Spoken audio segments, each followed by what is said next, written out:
Hello,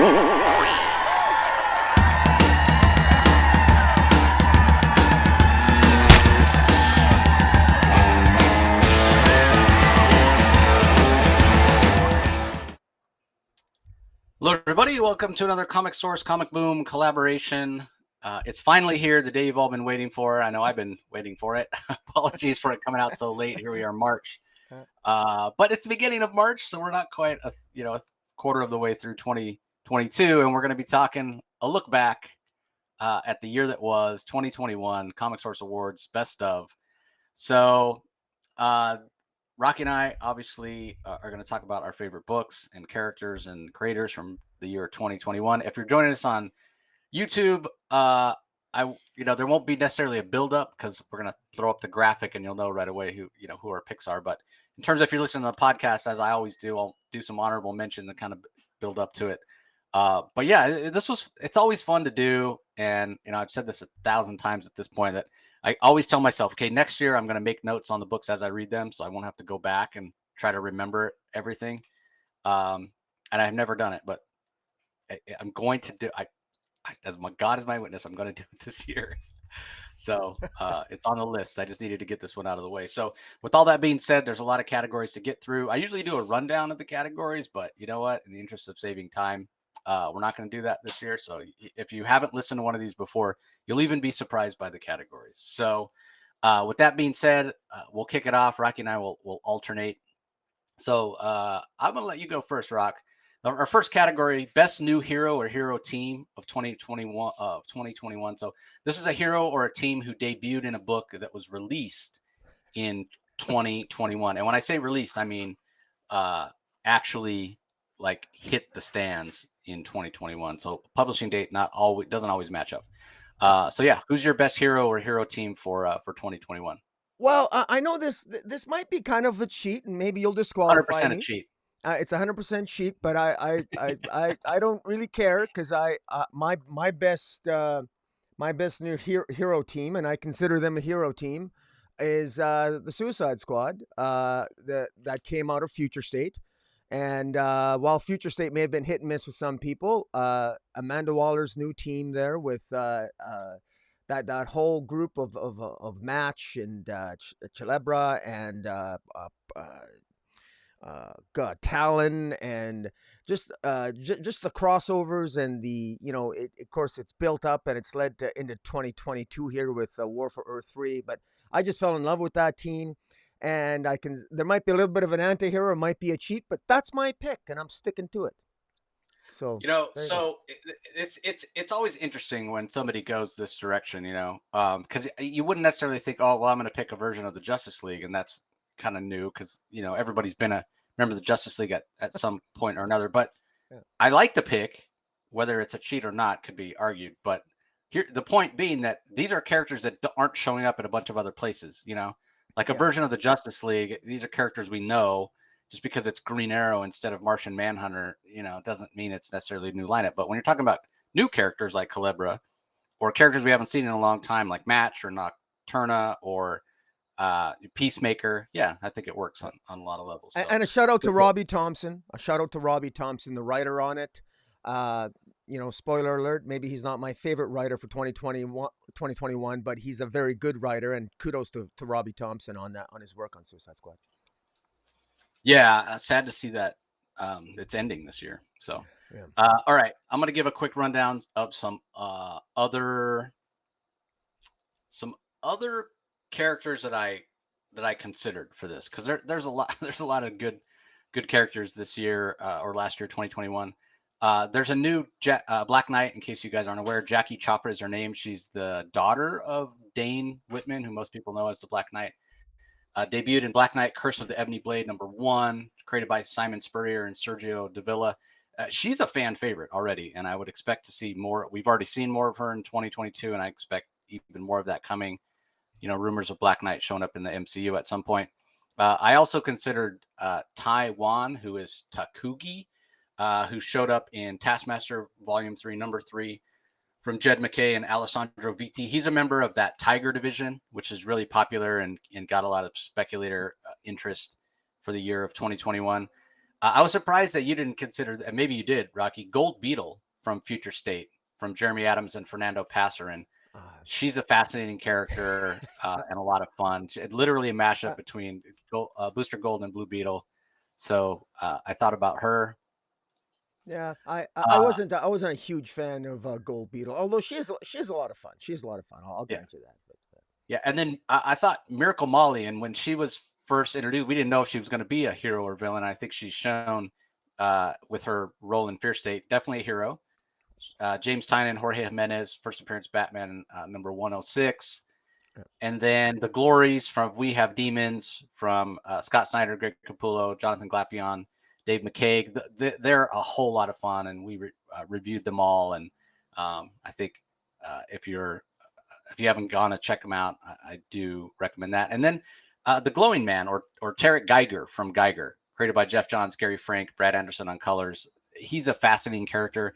I hope we see more of him from Mad Ghost Studios. But ultimately, spoiled by my shirt that I'm wearing here, if you're watching this on YouTube, I had to go with Radiant Black. He's just what Kyle Higgins and Marcelo Costa and team have done on Radiant Black is something to be commended. It's he's a character who actually had two different secret identities in the course of only a year because they pulled the rug out from under us with issue 4 and Nathan, the original Radiant Black, losing the powers, and his best friend Marshall taking him over, who's sort of more suited actually to be a superhero. So exceeding expectations, subverting the genre, and a really loyal fan following already. So for that reason, I went with Radiant Black as my pick for best hero. So yeah. all right, moving on to the next category. It's best new villain or villain team. Same rules apply. Uh, a few different choices here.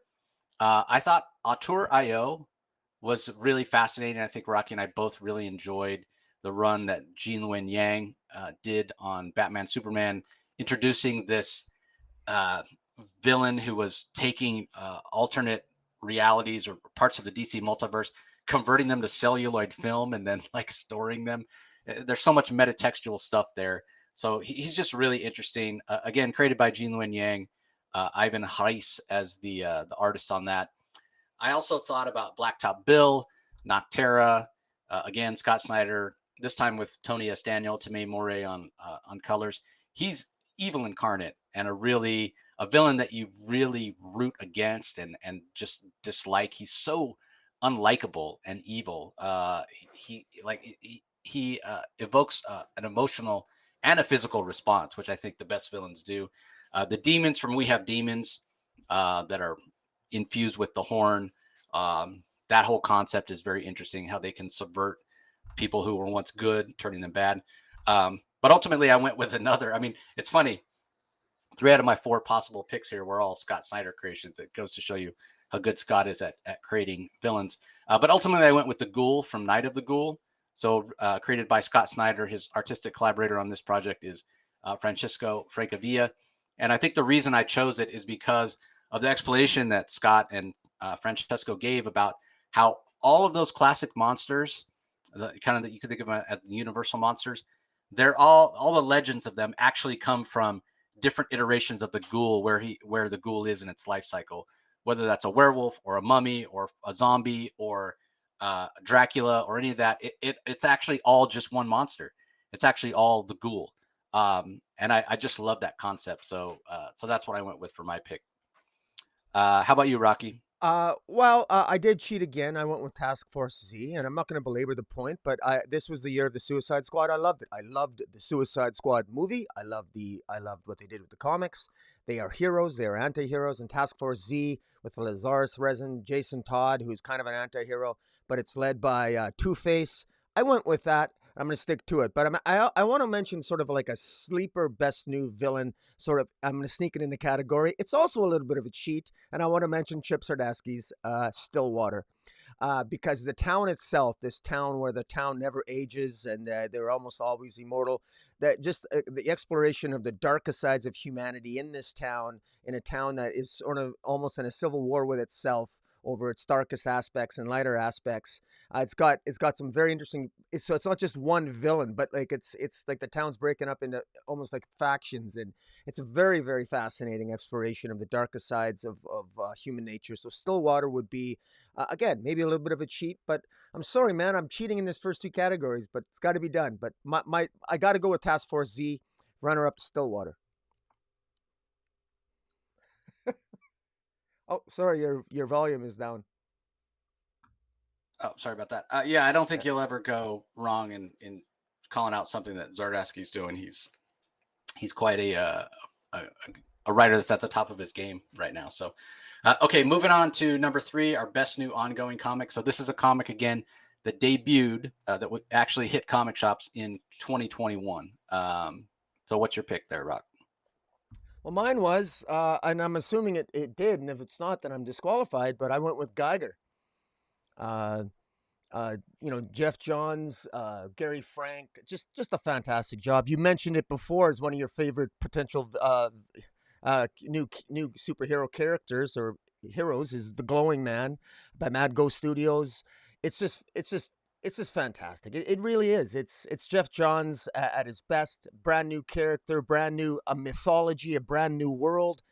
Jeff Johns is so great at creating and adding to and fixing up the continuity of the DC universe. It's so fantastic that he's creating this universe of his own in this sort of dystopian future following a nuclear holocaust with the Glowing Man and creating already new characters in he recently had the Geiger 80-page giant, which is exploring and expanding that universe, bringing so much into play. It's there's no question that unfortunately I review mostly DC comics, but if I was going to expand out more and had the time to do it, Geiger would be on top of that list.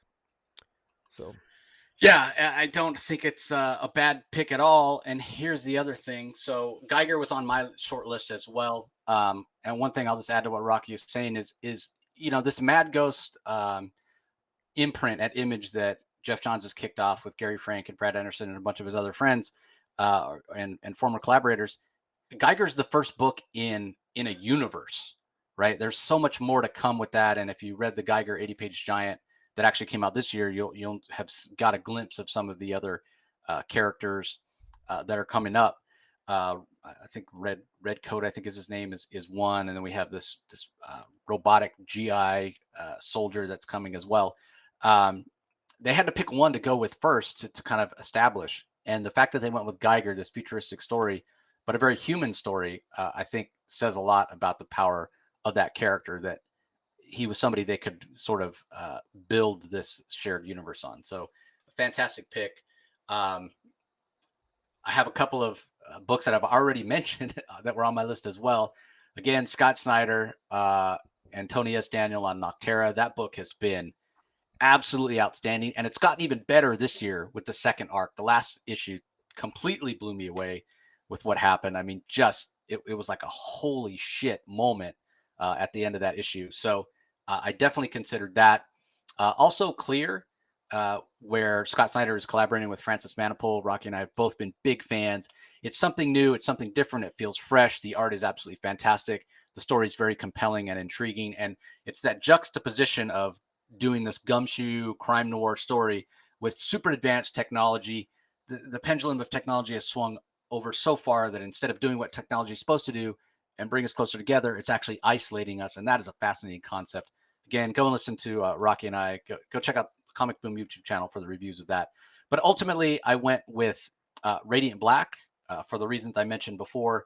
Kyle Higgins really subverting the superhero genre, along with artist Marcelo Costa, letterer Becky Cara. It just constantly surprises. It's fun. It's bombastic. It's over the top. The art is pitch perfect for what they're trying to do with the series. So it's hard to overstate how awesome this is. And for people that are fans of things like Invincible, this is really the new generation of that. But Kyle, and he's been on the show several times, and he talks about taking big swings and really challenging himself and challenging what the genre is and challenging expectations. But it doesn't lose sight of the fact that it's a comic and it should be fun. And that's something that it does really, really well. So, I mean, you can see I'm wearing my Radiant Black T-shirt for the occasion, and it's absolutely fantastic. I can't say enough good things about Radiant Black. So, all right, moving on. Best limited series. So this one ends up being a little tough to do because we want to do series that have completed. So for that reason, we only consider books where the final issue of the series has come out in 2021. So it becomes a little problematic when it's only the final issue or final two issues, and the majority and momentum of the story actually came out in 2020. That's the case with my pick, but I do want to mention a couple of others, and I had a lot. There's so many great limited series this last year, and part of it is like, what is considered a limited series anymore? That's another part that makes it tough, because if you're talking about a company like Aftershock, well, every one of their series is 4 or 5 issues, but are they considered limited? So I could have listed any number of Aftershock titles, but the only Aftershock title that I did actually mention is B. Claymore's Miles to Go. It's fantastic. It's going to be on my list for several categories that I thought about naming, just because it's so good, and I don't think enough people read it, and it wasn't a complete story. I know B. Clay has some more story he can tell on it, but it was so good and so surprising. And again, I just think not enough people were paying attention to it. And so I wanted to call it out here as kind of my one Aftershock book that I remembered. So B. Claymore, the writer, Stephen Molnar is the artist. Generation Shattered and Forged from DC. Again, it came out early in the year. Maybe a lot of people forgot about it. This was sort of what we got from the aborted Generations title that was supposed to happen when Dan Didio was at the helm of DC. It was supposed to be, Generation 0 and then 1 all the way through 5. 5 being when the new heroes took over, Luke Fox and Jace Fox or whoever, Jackson Hyde as Aquaman and Yara Flor, as Wonder Woman, and John Kent as Superman. And, that all got thrown out when Dan Didio left, and they sort of salvaged it. But the thing that I loved about it, it was coming out at the same time Death Metal was coming out, and that was sort of narratively a mess. And I've talked about the reason why. I just think trying to stuff too many ideas into this real estate they had. But this Generation series was such a throwback to what events were, where everything was much more clean. And the fact that Dan Jurgens was one of the writers, I think, really helped, because he's got so much experience doing that, along with Robert Venditti and Andy Schmidt as co-writers. There was a ton of artists: Rags Morales, Yannick Paquette, Brian Hitch, Emmanuel Lupacchino, John Romita Jr., Kevin Nolan, Doug Braithwaite. It was a lot of fun. So I wanted to mention that. MODOK Head Games. Here's another one that was really fun. Leaned into the idea of who MODOK is if you watch the Hulu show. And Patton Oswalt and Jordan Blum, the writers, they specifically said, hey, we're taking every version of MODOK, whether it's from the Hulu cartoon, whether it's from the more serious MODOK that's appeared in the Marvel comics, and we're mashing them all up and making it work. And they did. They married all those different versions, and it was just a lot of fun. So art there was by Scott Hepburn. That was a lot of fun. As I said, Rorschach, we can't not mention Rorschach from Tom King and Jorge Fornes. We talked about it ad nauseum on the show, so I'm not going to go into detail, but it's absolutely fantastic. Other history of the DC Universe, John Ridley with a variety of artists.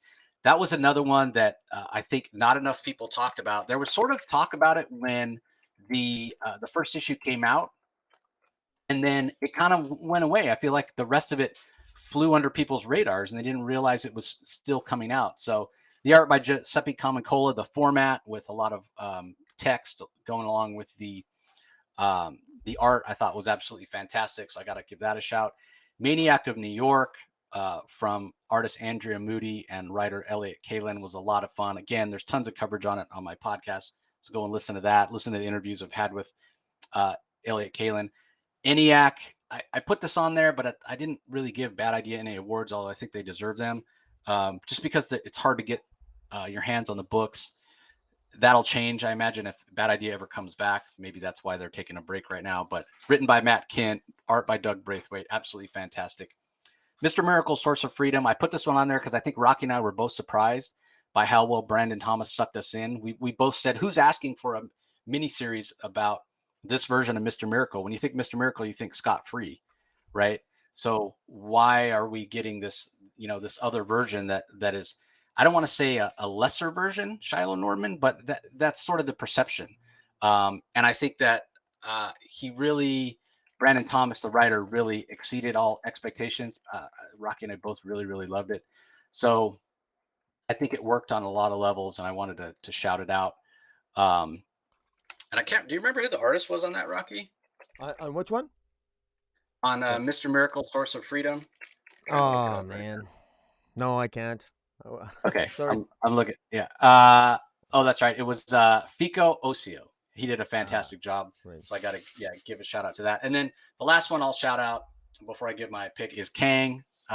He's coming up in the MCU. A lot of people interested. The Kang series that came out and ended. I think it ended in December. It gave such a fascinating look at the character, especially in terms of it didn't change who he was. It was so interesting that you sort of end up right in the same place you start by the time the series ends. What was so fantastic about it was it's a comic that is very much the journey, right? Not the destination.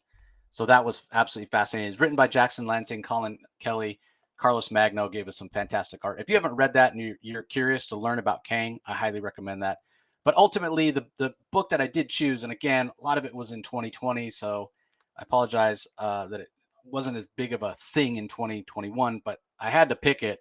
It's Joker Harley Criminal Sanity from Cami Garcia. It had a couple of artists on it whose work was just completely transcendent. Miko Suyan and Jason Badower. Um, it I can't say enough about this book. It is my favorite Harley thing ever. It's a version of Harley that doesn't lean in at all into the zany, crazy kind of thing, but it's still a version of Harley that feels that sort of subconscious attraction to who the Joker is. It's a much more grounded and realistic take on Joker Harley. Harley's a criminal profiler. Joker is just starting out. It makes much more sense. It's much more grounded in reality, who he is, why he becomes a serial killer, why he makes the choices that he makes. But ultimately, the reason that it works is that artwork from Miko Suyan and Jason Badower that is almost a photorealistic style, which again grounds it in this world that feels so possible, that feels so realistic. So a huge category. Again, so many fantastic limited series that came out last year. But ultimately, I got to go with Joker Harley, Criminal Sanity. What about you, Rocky? What's your pick? First of all, I love your choice, Joker Harley. That was Criminal Sanity was a fantastic series. I'm not going to belabor all the wonderful series you mentioned. I agree with so much of it.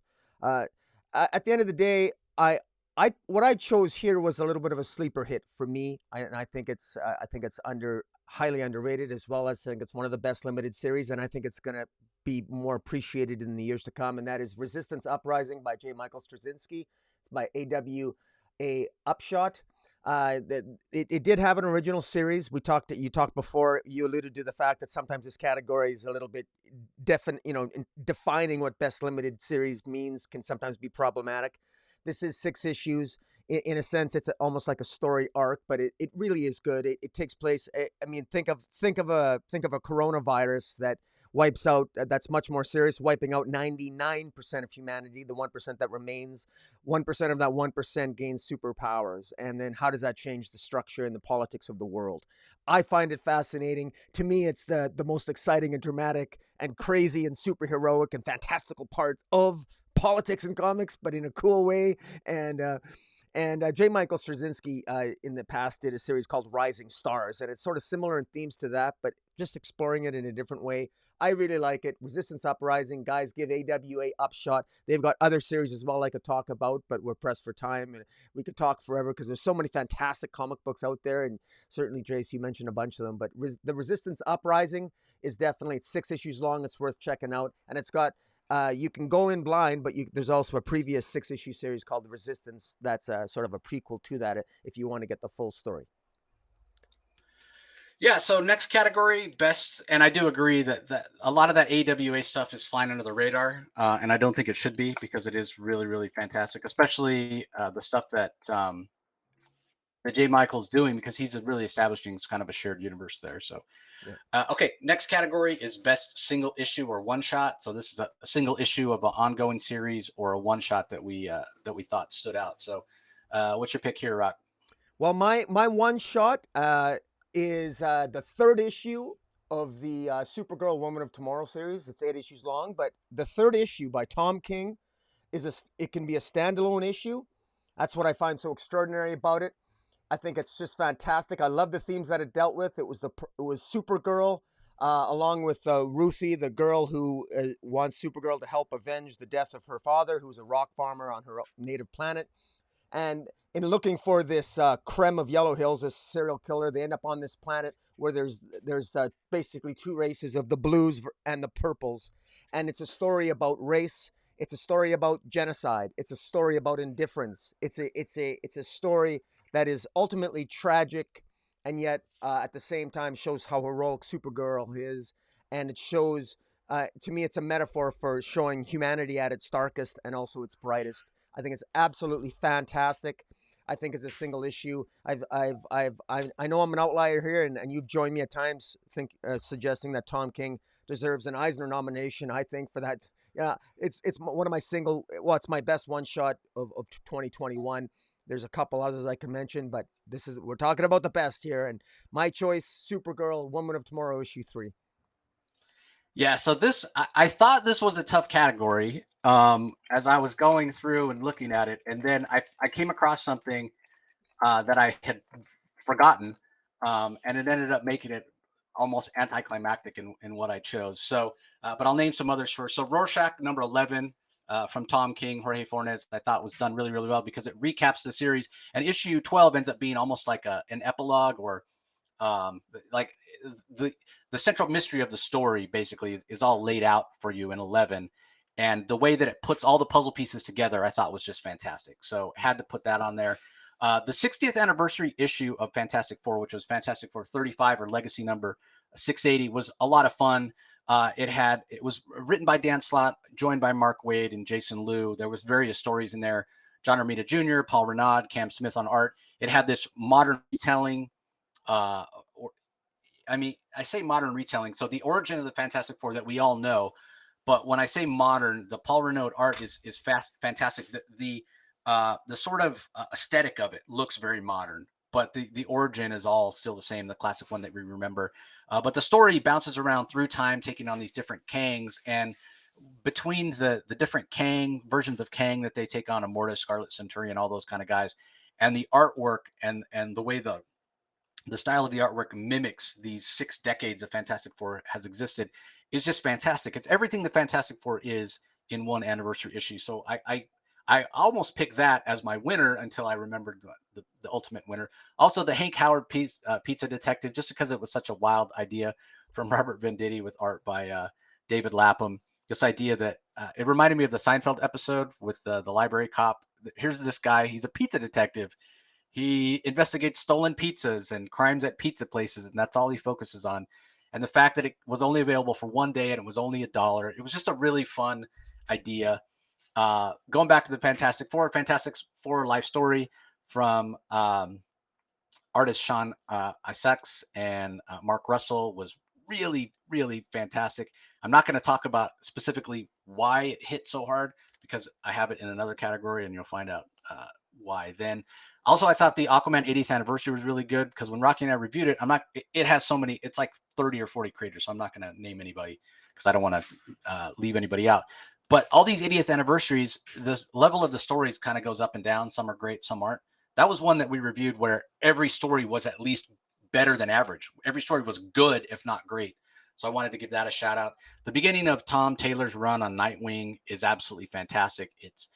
It does what Rocky and I talk about with DC so often that they overlook, and that's forgetting about the hope and the positivity of the DC universe. That comic nearly made me cry when Dick Grayson is reading the letter from Alfred. So there's something to be said for that. But ultimately, once I realized that Wonder Woman Historia came out in November, I could not pick it. I couldn't not pick it. It is an excellent choice. Excellent choice. Yeah. I've been anticipating this series for so long since they first announced what Black Label is. It took a long time to come out. I don't mind that it took a long time to come out. If you've seen the artwork from Phil Jimenez, you'll understand why it took as long as it did. And Kelly Sue DeConnick did a fantastic job. There's 3 issues greenlit. She's got 9 planned. Hopefully, based on sales, they'll get there. But it's stunning. It's just stunning. There's no words. There's nothing I can say to kind of convey what an amazing piece of art it is, because it transcends just being a comic book. It's just absolutely fantastic. So as soon as I realized, oh wait, this came out because I don't know, time just blurs. But I thought, for some reason, I was thinking it came out in January, but no, it came out in November, last week of November in 2021. So yeah, I mean, if you're watching this on YouTube, look at that. That is stunning. That is so good. The double page spread with all the vases. It's fantastic. So again, absolutely had to pick it. So, all right, moving on. Next category is best cliffhanger or moment. So this is a cliffhanger or a moment in a comic that was released in 2021. And again, I'll run through various ones that I thought about. So going back to Rorschach 12, the detective, he's never named, in issue 12, that anticlimactic moment. Spoilers if you haven't read it.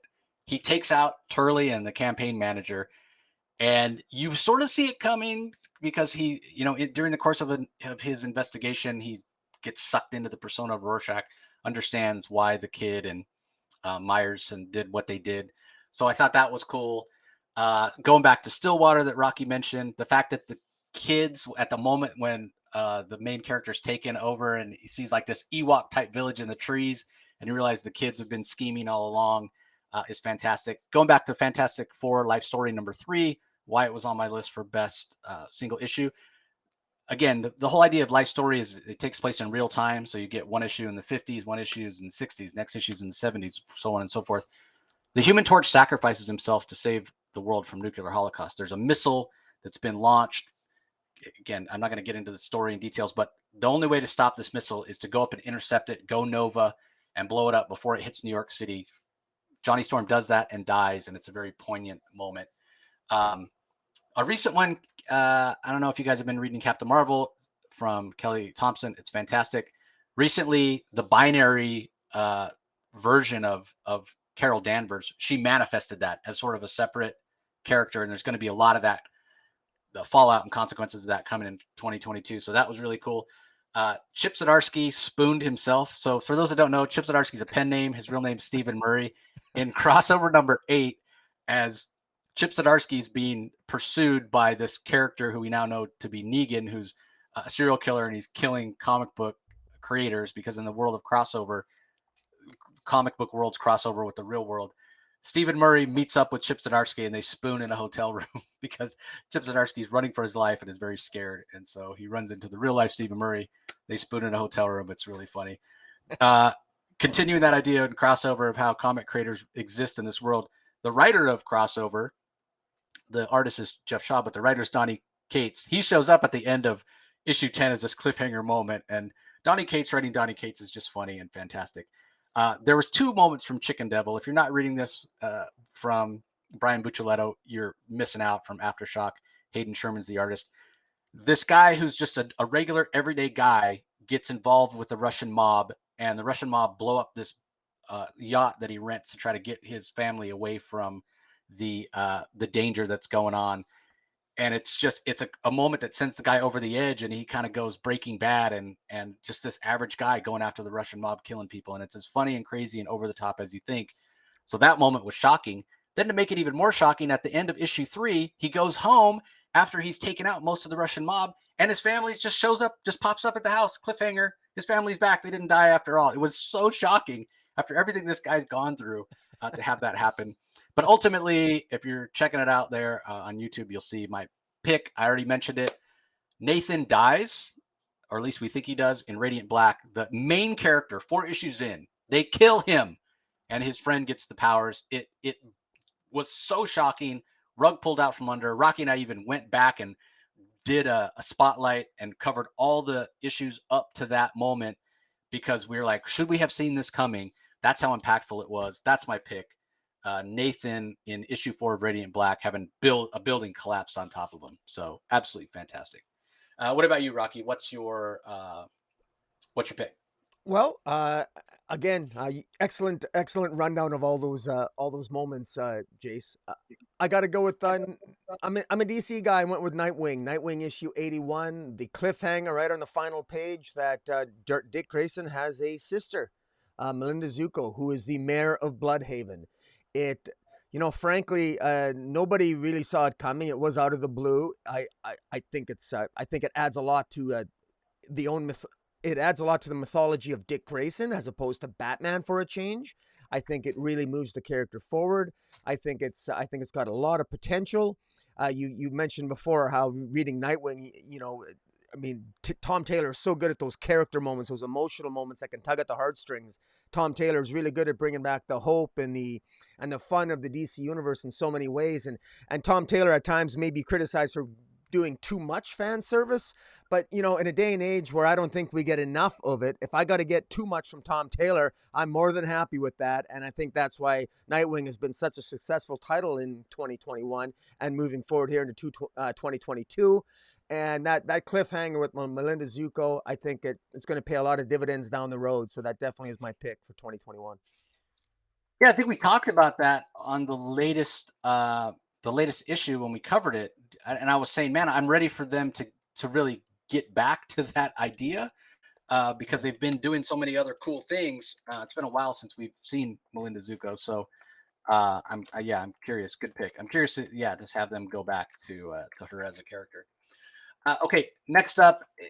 So this one is, and I think maybe I'm going to get rid of this one next year because I don't know that it works that well. But anyway, it's best storyline. So a storyline that concluded in a comic that was released in 2021. But it can be problematic because all these books don't necessarily have storylines, or if they do, they're not necessarily named. It's more a thing that Marvel and DC do, and it used to when they first started doing it, and you'd get event within a comic sort of thing. But anyway, that's the category. What's your pick, Rock? My pick was Justice League Last Ride, and I got to admit I went on instinct on this. I'm pretty sure it started and ended in 2021 because you and I reviewed every single issue, and we started reviewing DC Comics. So I thought it wasn't just an easy pick for me. It's kind of a no-brainer. It's Chip Sardarsky, and I know the guy is just amazing. Whether he's doing his own independent work with Stillwater at Image, or he's at Marvel doing Daredevil and Devil's Reign, and now of course he's Chip Sardarsky's new writer on Batman, and he got his feet wet with DC with Batman Urban Legends, with the Teardrop's Tale, with good Jason Todd tale, and then he was doing Justice League Last right here. This is a great story. It's his version of it's a Justice League story, and it's a Justice League story that starts off. I mean, it has great cliffhangers. Seemingly, we Aquaman's dead, Martian Manhunter's dead. We think at times that Green Lantern has even been dead. It's a dark side story with the dark side defeated, or it shows Chip Sardarsky's understanding of the relationship between the Trinity, particularly Superman and Batman, and the breakdown of their relationship following the loss of one of their team members. So it's got character, and it's got ridiculous action. I mean, and Lobo. I mean, they're trying to protect Lobo of all people on a burnt out apocalypse, and it's just got amazing art by I always say the name wrong. Mendoza. What is it? Miguel Mendoza, I think. Mendoza, fantastic art. I mean, this was just a fantastic. It was an adrenaline rush of a series, but the adrenaline at times would pull you back with great character moments, and then all of a sudden you got super action again, from Cyborg Superman to Mongol to the Dark Side to a powered up Omega powered Dark Side combined with Green Lantern and Martian Manhunter.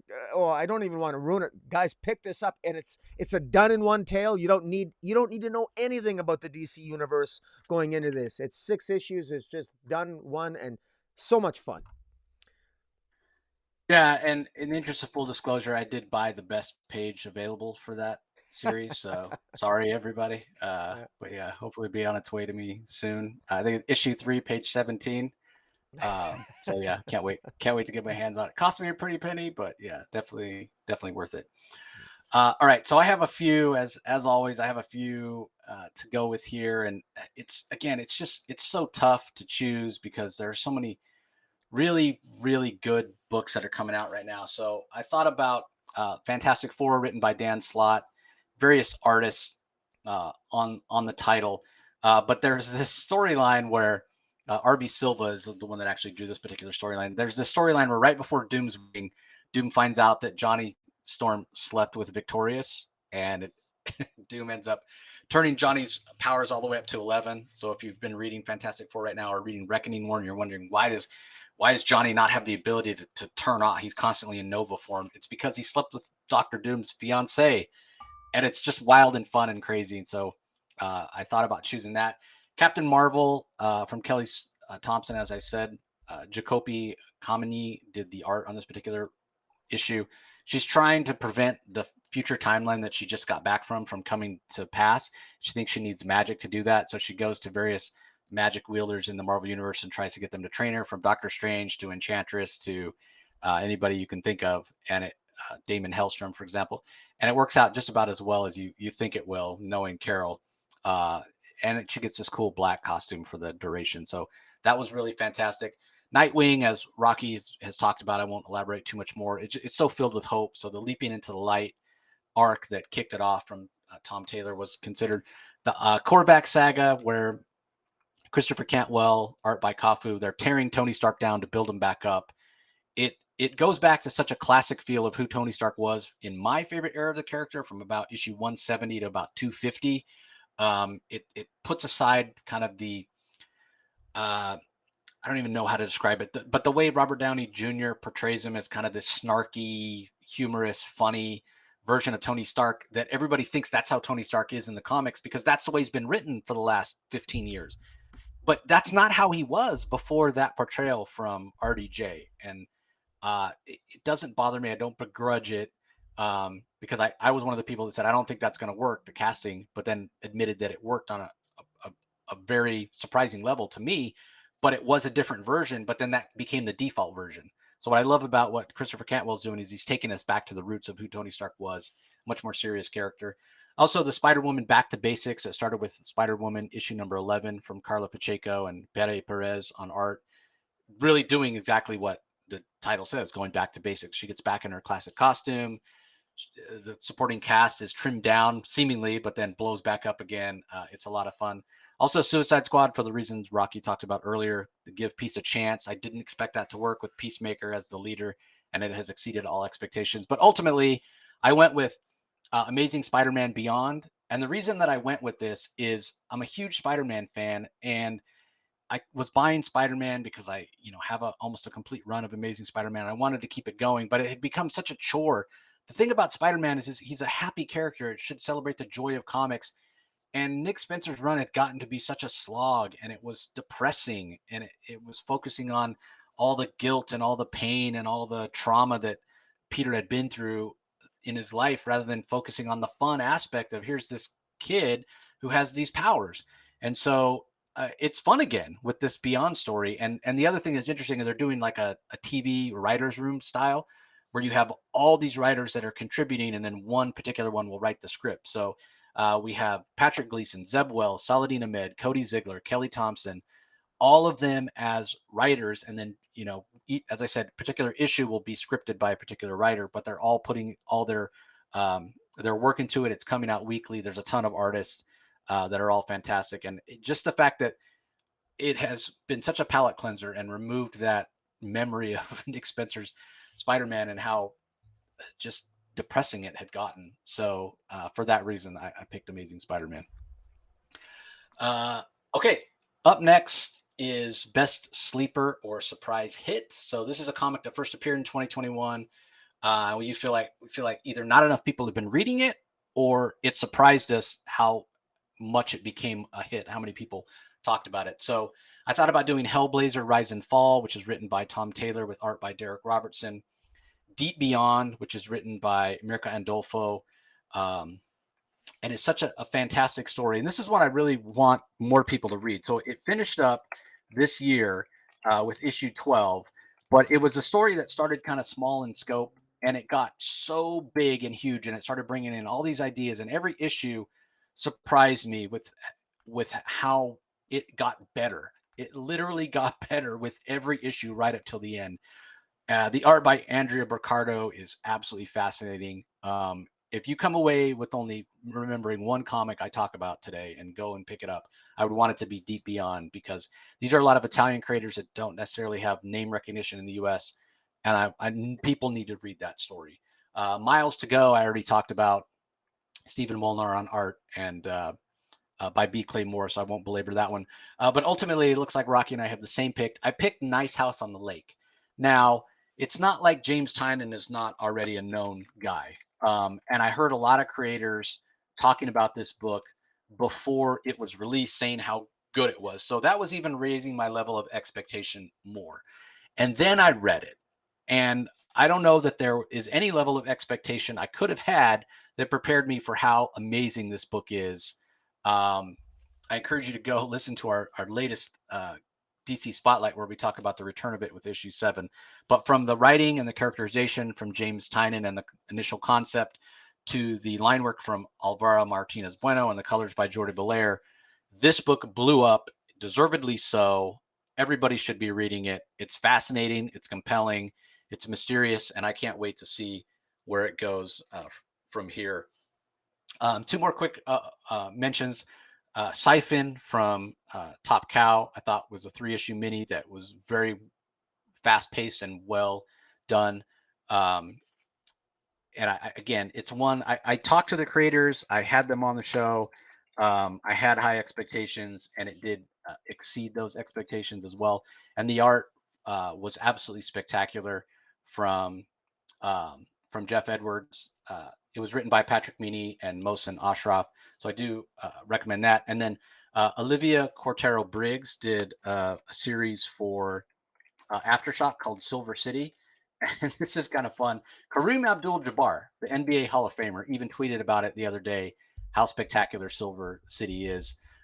This idea that even though once you die and you go to the afterlife, you still have to get a job, you still have to find an apartment, you still have to do whatever. The art is super creepy and its own thing from Luca Merli, so I do recommend that as well. But what are your thoughts on Nice House? I guess you picked that as well, Rocky.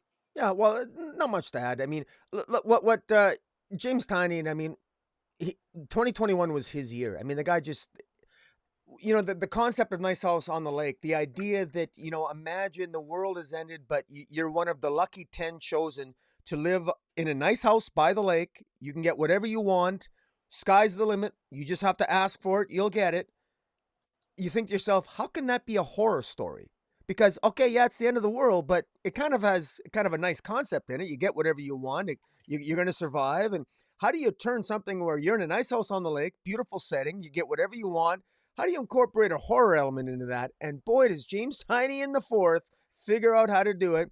And it is, in fact, there is a horrifying aspect to the story that is all done through character work, not plot work, not the plot. It's the character work that creates the horror. It just goes to show you, man, the darkest aspects of humanity can always continue to be explored. It just takes the right writer to come along and remind us of the darkest aspects of our nature. And James Tynion the Fourth, man, he really pulls it off, and all through an alien by the name of Walter. So, guys, if you haven't checked out Nice House on the Lake, you can still pick it up. You can pick it up in trade, and by all means, do it. There's a little bit of a reset that started with issue 7 that just came out this past month. Definitely check it out. Yeah, I agree. It's so good because you're right. I mean, we don't see the world fall apart. We're just we feel the impact of it through what happens in that. Like you said, the character work, the reaction, like how they're relating to it, and so I think it works on all those levels. So, okay, up next we have best ongoing comic. So this is a comic that doesn't necessarily have to have started in 2021. Could have started before, but it also could have started in 2021. So what do you have for best ongoing, Rocky? Well, I got two. It looks like you and I both have maybe cheated a little bit. We've got ties, and I picked two. I Yeah, picked Firepower so with hard to choose only one. yeah, Firepower by Robert Kirkman. I always feel guilty. I've never formally reviewed Firepower on my YouTube channel, and I really should. But Firepower is just so much fun. The Firepower, guys, this is the future Invincible. This is the martial arts version of Invincible. Great, it's a character-driven ongoing story about martial artists and villains and family. And in fact, this is such a fun comic to read. And Robert Kirkman is always throwing curveballs at you. And it's definitely worth checking out. And it's one of those things where I have to admit, because I've always been beholden a little bit more to the big two in DC, I have to fully admit I'm 100% guilty of not giving the indies enough of my voice, and I bloody well should. And that should have been one of my New Year's resolutions, but in fact, as Firepower deserves it. I have been giving more voice to my tie, and that is the Flash, because I review DC, of course, with you. You and I have both been singing the praises of Jeremy Adams on the Flash. I've been loving the Flash. I give it what I think embodies arguably the best of Image with Firepower under appropriately Robert Kirkman. He is fantastic. Jeremy Adams is bringing to DC what DC needs to be reminded about. Tom Taylor does it a little bit with Nightwing, but Jeremy Adams brings the passion and the hope and the love of the past and the continuity of DC Comics. He brings that into the Flash. You were nice enough to allow me to join you in your interview of Jeremy Adams. I thank you for that. I thoroughly love that. His Jeremy Adams' passion as a creator, as a writer, came across the screen. DC, give this guy more work. What he brought to the Flash is just so much fun, dealing with family and hope and just heroism, and just a really good, fun read. And man, it's just, Flash embodies the best of DC as Firepower, and I think embodies some of the best of Image. I didn't even know that you read Firepower. I'm a big fan of that series as well, and you're right. I can't believe that we haven't covered that. That's so interesting to me. So, good pick, and you can't go wrong with Flash either. I have a tie as well. I just couldn't choose. Such a tough category. There's so many great books out there. I thought about picking Iron Man, the Korvac saga, all that thing I was talking about just a minute ago about tearing Tony Stark down to build him back up. Daredevil by Chip Sardarsky, art by Marco Cicchetto, Mauricio Menez on colors. That's another one where I've never cared more about Daredevil than I do right now. And I've never been more a fan of Chip Zdarsky than I am right now. I tried Sex Criminals, didn't like it. I tried his run on Howard the Duck, didn't like it. I'm like, he's just not a creator whose work I like, apparently. But both you and Trevor from Dark Knight Nation, like, you got to read Daredevil. You got to read Daredevil. It's really, really good. I gave it a try, and I would consider myself a Chip Zdarsky fan now. I love what he did on Justice League Last Ride. Love what he's doing on Stillwater, but love mostly what he's doing on Daredevil. Like I said, I care more about the character than I ever have. And what's so interesting is that he goes back and treads some ground that you say, well, maybe this has been done before. We've seen Daredevil in jail before. We've seen Daredevil, as a criminal before. But he brings such emotionality and a different take to it and different scope that it works on a lot of those levels. I also think what James Tynion is doing on the Joker, just the fact that I'm buying and reading this book, I had said, oh my God, there's going to be an ongoing Joker title. The last thing I want is more Joker. I'm not a fan. I'm Jokered out.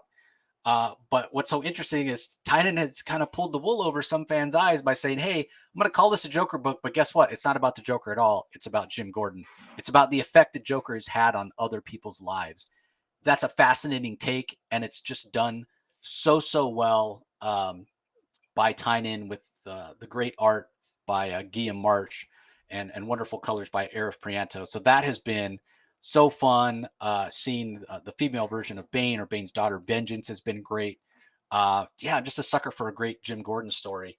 So I put that on my list as well. But ultimately, I went with Crossover and Spider-Woman as a tie. So Crossover, as I mentioned, Donny Cates, Jeff Shaw is the artist, and then Spider-Woman from Carla Pacheco, Pere Perez on art, line work, Frank Darabont on colors. So Crossover, much like Deep Beyond, every issue ups the ante. Every issue you learn something else that's crazy. Every issue is another cliffhanger. We end on a cliffhanger with Donny Cates showing up in the comic. The next issue, the cliffhanger is Negan's there. He's the one that's been killing all these artists. Chip Zdarsky spooning his real life persona of Steve Murray. Like, these are the moments in Crossover that just make it so much fun. It's so clear. I'm not a huge fan of everything Donny Cates does. It's over the top stuff at Marvel. turning Punisher into Cosmic Ghost Rider, turning Thanos into a baby, his Thor stuff. I've never been a fan of Thor. A lot of it's over the top and very fanboy in a way of, oh, wouldn't it be cool if? Um, and for a long time reader, it just doesn't necessarily resonate with me. But that's not to say that the stuff's not great and the people, he's got a rabid fan base and people are really enjoying it. And that's fine. I don't begrudge them that. It's not my particular cup of tea. But I've met Donnie on numerous occasions, and what comes across in this title of Crossover is how much Donnie absolutely loves comics and has a passion for comics. He's one of us. He's a fan. He likes cool shit. He likes. So the name of his and Ryan Segman's imprint is KLC. Kids Love Chains. Like Spawn, like chains, that kind of thing. That sums up Donnie right there, right? I mean, the guy's fantastic. The Jeff Shaw art is wonderful. The fact that we get to see Mad Men, the Michael Allred creation in here. We get to see the people from Powers that Brian Michael Bendis created. We get to see Negan. I don't want to spoil the last issue, but I'll just say that if you don't like Robert Kirkman, you'll love issue 12 of Crossover, written by Kirkman himself. That portion of the book, absolutely amazing. And as far as Spider-Woman goes, I encourage you all to go listen to my interview I did a few months ago with Carla Pacheco. We cover what makes Spider-Woman so amazing. Suffice it to say, what I'll say here is that it's such a perfect blend of a humanistic take on Jess the Mess, Jessica Drew, that makes her more relatable than she's ever been, but it's balanced out with humor and action perfectly. And it's everything a comic should be. It's fun. It's fun, but there are consequences and there are stakes, and you do feel the peril that Jess is in at times. And the art by Pere Perez is next level. So, couldn't pick, had to go with two, and those are my two. So, all right, let's move on to the next category. It's a best graphic novel. So this is either an original graphic novel or a collection. And there's a lot of great choices because you could go just with the trade, but I tend to try to pick something that's a little more special. It's not just a collection of single issues. So I had two things that I thought about here. I thought about going with Nocterra, which was the special edition that Tony Daniel and Scott Snyder kicked off at the middle of 2020, but it didn't arrive till 2021 because of shipping issues and pandemic and whatnot. So it is the first issue of Nocterra, but it's also so much more than that. There's all kinds of back matter and development stuff and how they all came up with this. And it's a gorgeous package, really beautiful embossed cover. The Kickstarter did very, very well. And it was limited, and it's something I'm proud to have on my bookshelf. But also the unseen Jack Katz. So for those that aren't familiar with Jack Katz, he's a Golden Age artist. I can't believe his name wasn't bigger. And part of that has to do with kind of the path that he took. It didn't necessarily always conform to what people wanted him to do, and kind of did his own thing. He lives in the Bay Area in California, and Liam Sharp is actually a friend of his, the current artist who's made his name in the 90s with Death Head and then Hulk, and then made a comeback after leaving comics, not by choice necessarily, but made a comeback with Wonder Woman in Rebirth and whatnot, and just a super nice guy. Well, he knows Jack, and he knows that Jack had all this unpublished work, and he knows Jack's on a limited budget that makes life difficult at times. And so he decided he was going to do a Kickstarter for Jack in Jack's name, collecting a lot of this unpublished work, including some full issues. And that's exactly what he did. And it's absolutely outstanding, partly because it raised so much money. It raised amount of money that's life-changing for Jack Katz. So, he's in his late 80s, early 90s, and this is enough money that he's going to be able to not have to worry about money probably for the rest of his life, which is just fantastic. And on top of that, it's work that needs to be seen. I mean, this guy's line work and pencil work is so fine and so detailed and so amazing. And it's just a celebration of this creator that, again, more people should have known about his work. More people should be aware of it. And the fact that it celebrates that, and there's like a full issue in here of art that never was seen that Jack created for a story that he wrote. It's just fantastic. And every time I look at it, I'm stunned by the quality of the work. But it also makes me feel good knowing that, I contributed to help ease the worries of this fantastic Golden Age artist. So if you didn't grab it, I'm sorry. Maybe you can find a copy on eBay. But same thing for Nocterra. Maybe you can find a copy on eBay. But both are fantastic. Highly recommended. Well, What about your pick, Rocky? well, first I want to say that I credit you. I I have no excuse. I wasn't aware of Jack Katz. When you told me that was, I had to Google that, and I Googled it, and I looked at the pictures and his art. And the guy clearly is amazing. I'm going to be looking for the unseen Jack Katz. I'll be looking for that when I attend the Toronto Expo later this month with Trevor Lenkevich, Dark Knight Nation, our mutual friend, and I'll see if I can find a copy at the Toronto Comic Con there. But in any event, my pick was Wonder Woman Dead Earth. This is it was published, this came out in 2020, but it was the full compilation, the collection of all the issues by Daniel Warren Johnson came out in 2021. And, it's not too often. I routinely criticize Wonder Woman, which is a topic for another day. I've always thought that Wonder Woman has been, I think, notoriously a difficult character for writers to get a really good firm handle on it, or to be more blunt, rarely does an approach to Wonder Woman actually impress me. Very few writers have written a Wonder Woman story that I frankly like or am impressed by. But Daniel Warren Johnson really, with his art, with he crafted a story here where, this is not a Wonder Woman who this Wonder Woman has ridiculous amount of flaws, imperfections, and in fact it's her major flaw that leads to the destruction of the very planet which she swore to protect, and that underscores the very foundation of the story itself. And if you've ever wondered who would win in a battle between Wonder Woman and Superman, by far the greatest battle between Superman and Wonder Woman. If you want to see a visceral, violent battle between Wonder Woman and Superman, check out, it's in issue 3 of this series, but pick up the entire series in a compilation. It's well worth it. But it ends on a high note, as you would expect a Wonder Woman story to do. It's well written, character driven, wonderful homage to the mythology, but told through the lens of Daniel Warren Johnson. And I respect what he did tremendously, and I highly recommend people check it out. Wonder Woman Dead Earth.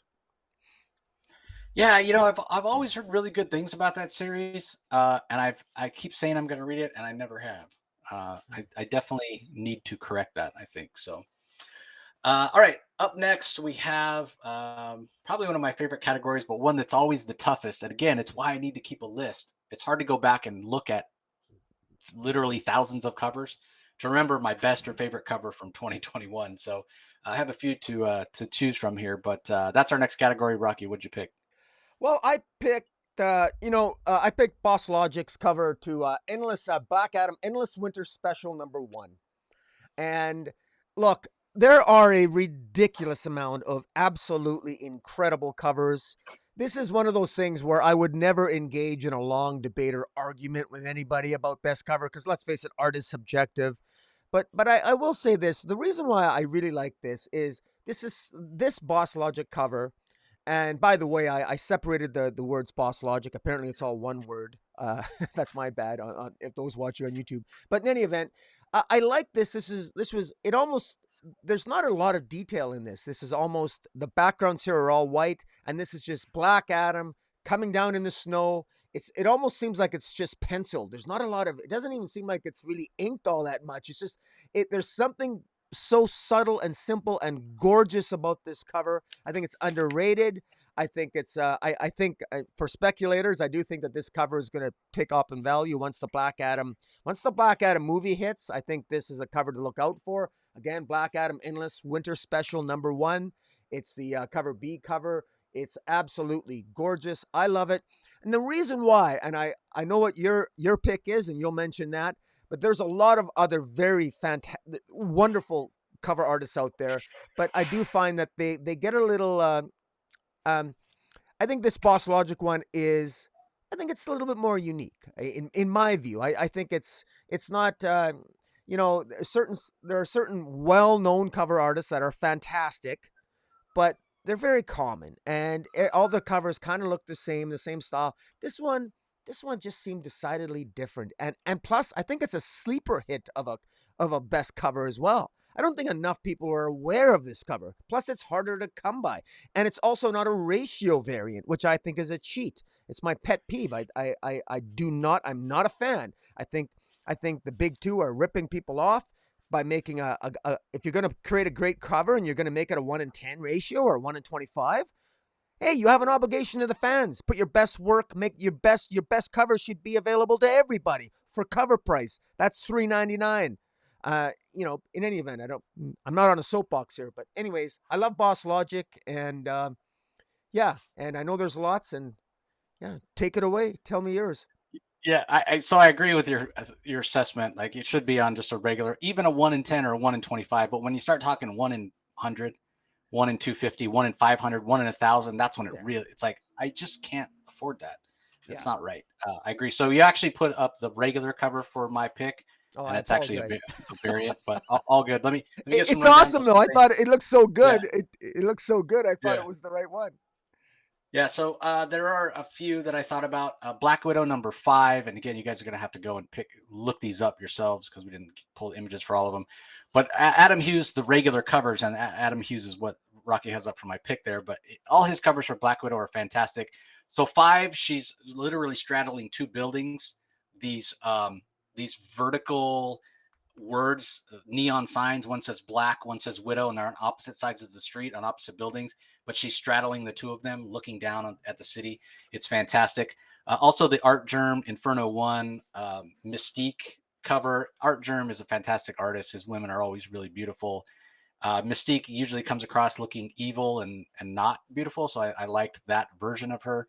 A couple of Radiant Black ones. The one that kind of celebrated the fact that a lot of the creators involved in Radiant Black uh, came from Power Rangers and have a love of that style of story. There's a 1-in-50 where Radiant Black's just holding the Radiant Black helmet.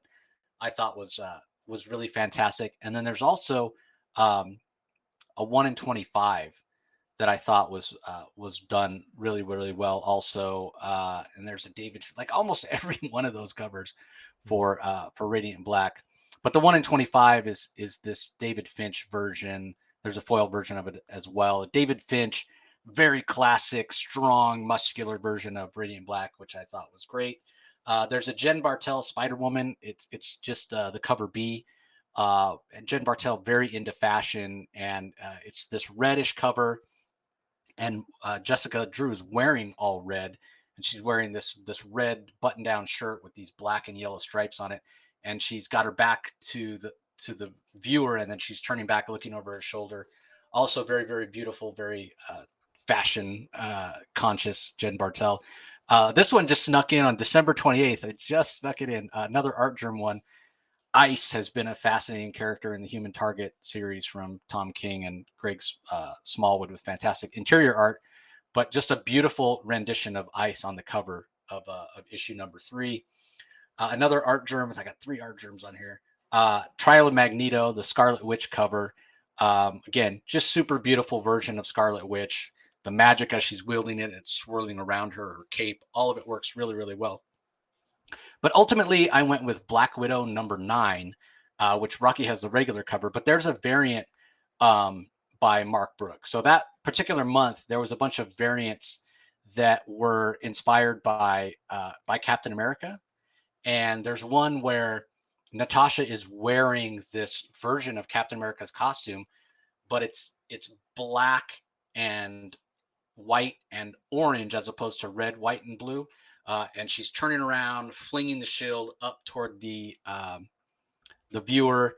On the ground, it says Black Widow, and there's a bunch of stars, as you would expect for Captain America. But there's also a hammer and a sickle, as you would expect for the former Soviet Union that created Natasha. So it's just a fantastic cover. Rocky's got it there. I'm a huge Mark Brooks fan. Just seeing this different version of Natasha, she's in her early days was such a kind of an icon of the Cold War, of what the Soviet Union was. And so to see that juxtaposed against the hero that most represents the United States, in most people's opinion, Captain America, it's just a fascinating, different version, and I absolutely loved it. So that's my cover, favorite cover of 2021. So Very good choice. All right, and here's another one that was really, really tough. I just kept adding more artists and more artists and more artists, but it's best artist for 2021. I'll give a rundown really quickly. We don't necessarily need to get into all of the people that I considered, but Ivan Reis for generations for his work on Batman, Superman. Not only was it fantastic interiors and storytelling on Batman, Superman, but the fact that the way that the story was constructed by Gene Luen Yang, as it was separated with film strip and the borders of the panels were film strips, was just really inspired. The aforementioned Miguel Mendoca for Justice League Last Ride. I already mentioned I spent a pretty penny on a original piece of art from that series. So emotional, so fun, and not an artist enough people know. Bruno Redondo's gotten tons of credit and attention for his work on Nightwing. So that's all very much well deserved. Tony Daniel on Nocterra. I've talked about how fantastic the story is. And Scott Snyder, again, doing some of the best work of his career. But I think it's the best work Tony Daniel has ever done. Creating this world and this version, these shadow-like, infected with darkness versions of humans and animals and whatnot. Absolutely fantastic. I mentioned how much Miko Suyan and Jason Badawert added to Joker Harley, Criminal Insanity. Their work was transcendent. I think I gave them the call last. J.H. Williams on Echo Lands. Spoiler alert: there's a J.H. Williams conversation interview coming on Monday. Had a fantastic time talking to him. We almost didn't want to stop talking. We were having so much fun. And he talks a lot in the interview about the challenges of going with landscape as opposed to portrait. He says it's almost muscle memory that his mind automatically reads the script and lays it out. That way, the challenges of doing it with that orientation turned 90 degrees, but the rewards of it and how fantastic it's been and how transcendent that artwork in that series has been. And then Elena Casagrande, best new series of 2021 was Black Widow. Her artwork has a lot to do with it. She has leveled up in terms of skill so much. It's absolutely fantastic. Can't say enough about how kinetic her fight scenes are, her action scenes are, but how soft and emotional the character moments are. It's a great balance. But ultimately, I went with Francis Manapul for Clear. He's handling not only the line work, but also the colors. I talked about the juxtaposition of new and old being the crime noir hard-boiled detective with new technology. That aesthetic is married brilliantly by Francis Manapul.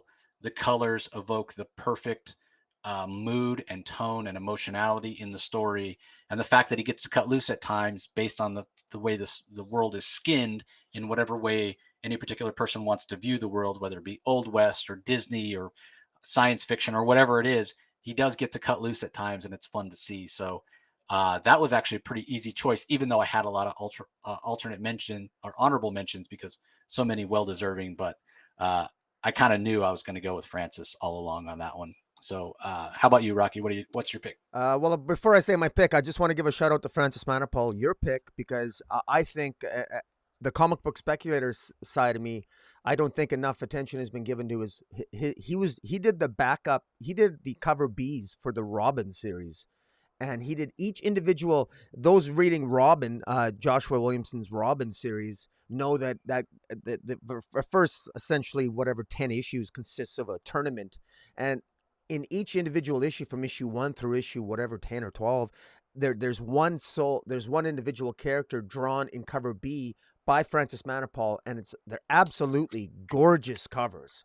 And if you can acquire all 12 of those, I think in the future, those are speculator. It's absolutely gorgeous. So kudos to Francis Manapul.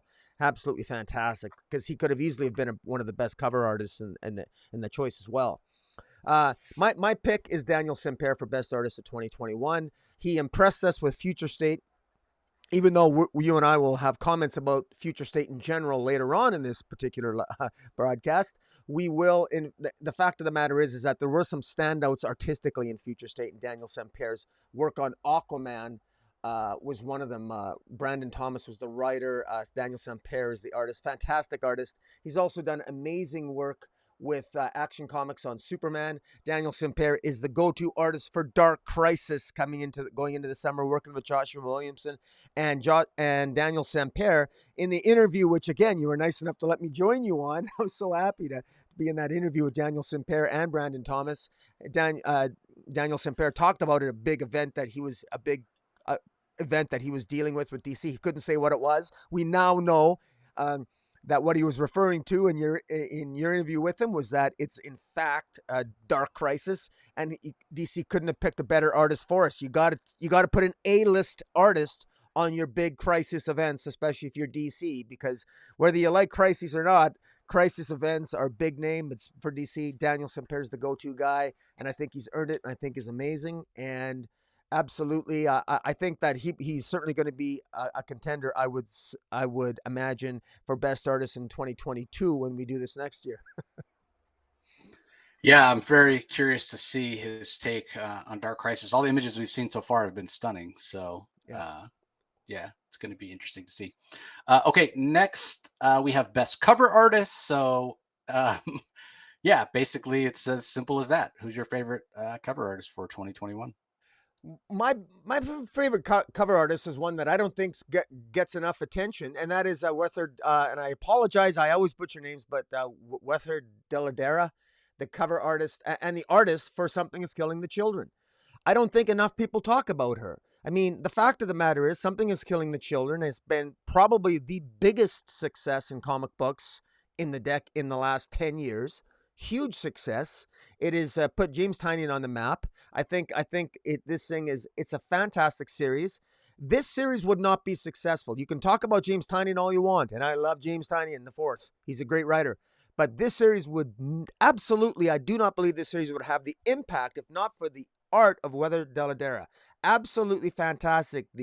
This is about children being killed by a monster. This is visceral. This is graphic. This is horrifying. This is a horrifying story, and she does all the cover art for it. And when people talk about Something Is Killing the Children, what's incredible about her art is Something Is Killing the Children. You got all kinds of different cover art, like alternate covers. The best art, it's always by Deladera. Always by Deladera. She's setting the tone. She sets the mood, the tone, and the visuals for this series. And she deserves a call out for it. And I think 2021, Something Is Killing the Children, it really came into its own in the speculator market. Everyone's and in the speculator market, and I love the speculator market. It's got its, I can put them down and I can put them up. I'm part of it, so I'm always a hypocrite when I criticize them because I'm one of them. I mean, I think those of us who collect comics, there's always a speculator side of us. She's a fantastic artist, and when you think of Something Is Killing the Children, the visual that you have in your mind is Deladera, and she's one to watch. And frankly, her cover art always stands out, and there's something about it that I think it always seems to be unique. She seems to have unique visuals every single time. It's not like, no offense to Art Germ, for example, but Art Germ always has the same kind of looking faces, the same kind of looking particular type and feel to the art. Again, gorgeous, but kind of like the same. There's a sameness to every image. I don't think that's the same with Deladera. While she has the same sort of maybe artistic, you can tell it's a Deladera art. It's what she brings to the page, how she approaches it, what she draws, the images, the imagination. It just really cries out for recognition. And I don't really see her being on best cover artists on a lot of these categories, and she should be, and so that's why I put her there. Yeah, fair enough. I think that, yeah, she's definitely very well deserving. So I had a few that I thought about here, and actually what's interesting is I don't actually have Art Germ, even though I had 3 of his covers on my favorite best covers of 2021. But for exactly that reason you said, yeah, his stuff is gorgeous and beautiful, but yeah, it's like we've seen it at this point. But obviously Alex Ross is somebody who's been doing fantastic work for decades. And so I thought about him for Iron Man. Jorge Fornes did some really great work on Rorschach. I thought that his covers were very impactful. Marco Cicchetto on Daredevil, same thing. Considered him, but ultimately I went with Gary Frank for Geiger, as well as some other variants that he's done. I just find that, much like Lee Bermejo, much like Mark Brooks, when Gary Frank draws a cover, that's normally the one I'm picking. It's normally the one I like, and the Geiger covers were were just a lot of fun, playing with different aesthetics with kind of this idea of this radioactive man who was glowing green and whatnot. So it was actually a pretty easy pick for me. So, okay, up next we have Best Writer. A few people I considered: Tom Taylor, fantastic work on Nightwing, Seven Secrets, Dark Ages over at Marvel's been a lot of fun. He had the Batman the Detective series. Christopher Cantwell for Iron Man. I've talked at length about Iron Man. Also, his Blue Flame series at Vault's been very good. Matthew Rosenberg, Rocky mentioned him earlier, doing a fantastic job on Task Force Z. He also had a Grifter Urban Legend story, which was very good. I've talked over and over about Scott Snyder and everything that he's done with Best Jacket. I've talked about Chip Zdarsky as well, Stillwater, Daredevil, Newburn, Justice League, Last Ride. But ultimately, I had to go with Kyle Higgins for Radiant Black and Ordinary Gods. I buy just about everything this guy does, including Darkhawk, who's not a character I was a fan of and didn't necessarily enjoy the first issue, but he hooked me by issue 2, and I ended up falling in love with the series. I think it ended up being 5 issues. So Kyle Higgins doing fantastic work. Pay attention to what this man does because it's fantastic. He's my best writer for 2021. A very good choice, and I would almost think it's a little bit of he's almost like a sleeper hit of a writer too. I would say because it's not something that I would readily think of, but no, he's made a name for himself. I went a little bit more, probably maybe a little more obvious to some, but and I think sometimes there's an inclination to ignore the obvious, just like Deladera in my mind and James Tynion. I mean, come on, I feel compelled. I could come up with an argument for Tom King because Tom King, between his Supergirl, Woman of Tomorrow, his Rorschach, his Strange Adventures, his, I mean, I loved Tom King's work in 2021, more so than most, and even Human Target, I think, started in 2021. But at the end of the day, I have to go with James Tynion, and my runners up: Kelly Thompson and Captain Marvel, Robert Kirkman, Scott Snyder, Tom Taylor, Ram V, Chip Sardarsky, all fantastic writers. But at the end of the day, the ones that I found that the stories that I wanted to read first when they came into the door, they were written by James Tynion. And there was a lot of close second places, but James Tynion, between Something Is Killing the Children, Joker, Nice House on the Lake. We've talked about these. The Department of Truth, which I think is so timely in these conspiracy-ridden times. There's just James Tynion the fourth, man. He's a writer whose voice and ideas have found the right time. There's that old expression: there's nothing more powerful than an idea whose time has come. If you get a writer that has the right ideas at the right time, it'll resonate with the fans. And I think that's just what James Tynion has brought to his writing in 2021. Yeah, not a bad pick at all. Obviously, I've picked him in the past, so yeah, fantastic. Okay, up next we have Best Writer Artist. So this is for a creator that both wrote and drew something. This ended up being a pretty easy pick for me as well. I thought about picking Steve Skroce for his work on Post Americana. Very brutal, very visceral. Liam Sharp, he did a fantastic story in Wonder Woman Black and Gold #6. Transcendent, and I'm sure Liam I'll be picking again in the future. But ultimately, it was an easy pick. I went with Cliff Chiang because Catwoman Lonely City, we've very much enjoyed the first 2 issues of it. It's been fantastic. He's been working on it for a long time. It's exceeding all expectations. And I think he's doing a fantastic job. So Cliff Chiang is my pick. Yeah, I agree with that. I have to admit I found this category difficult.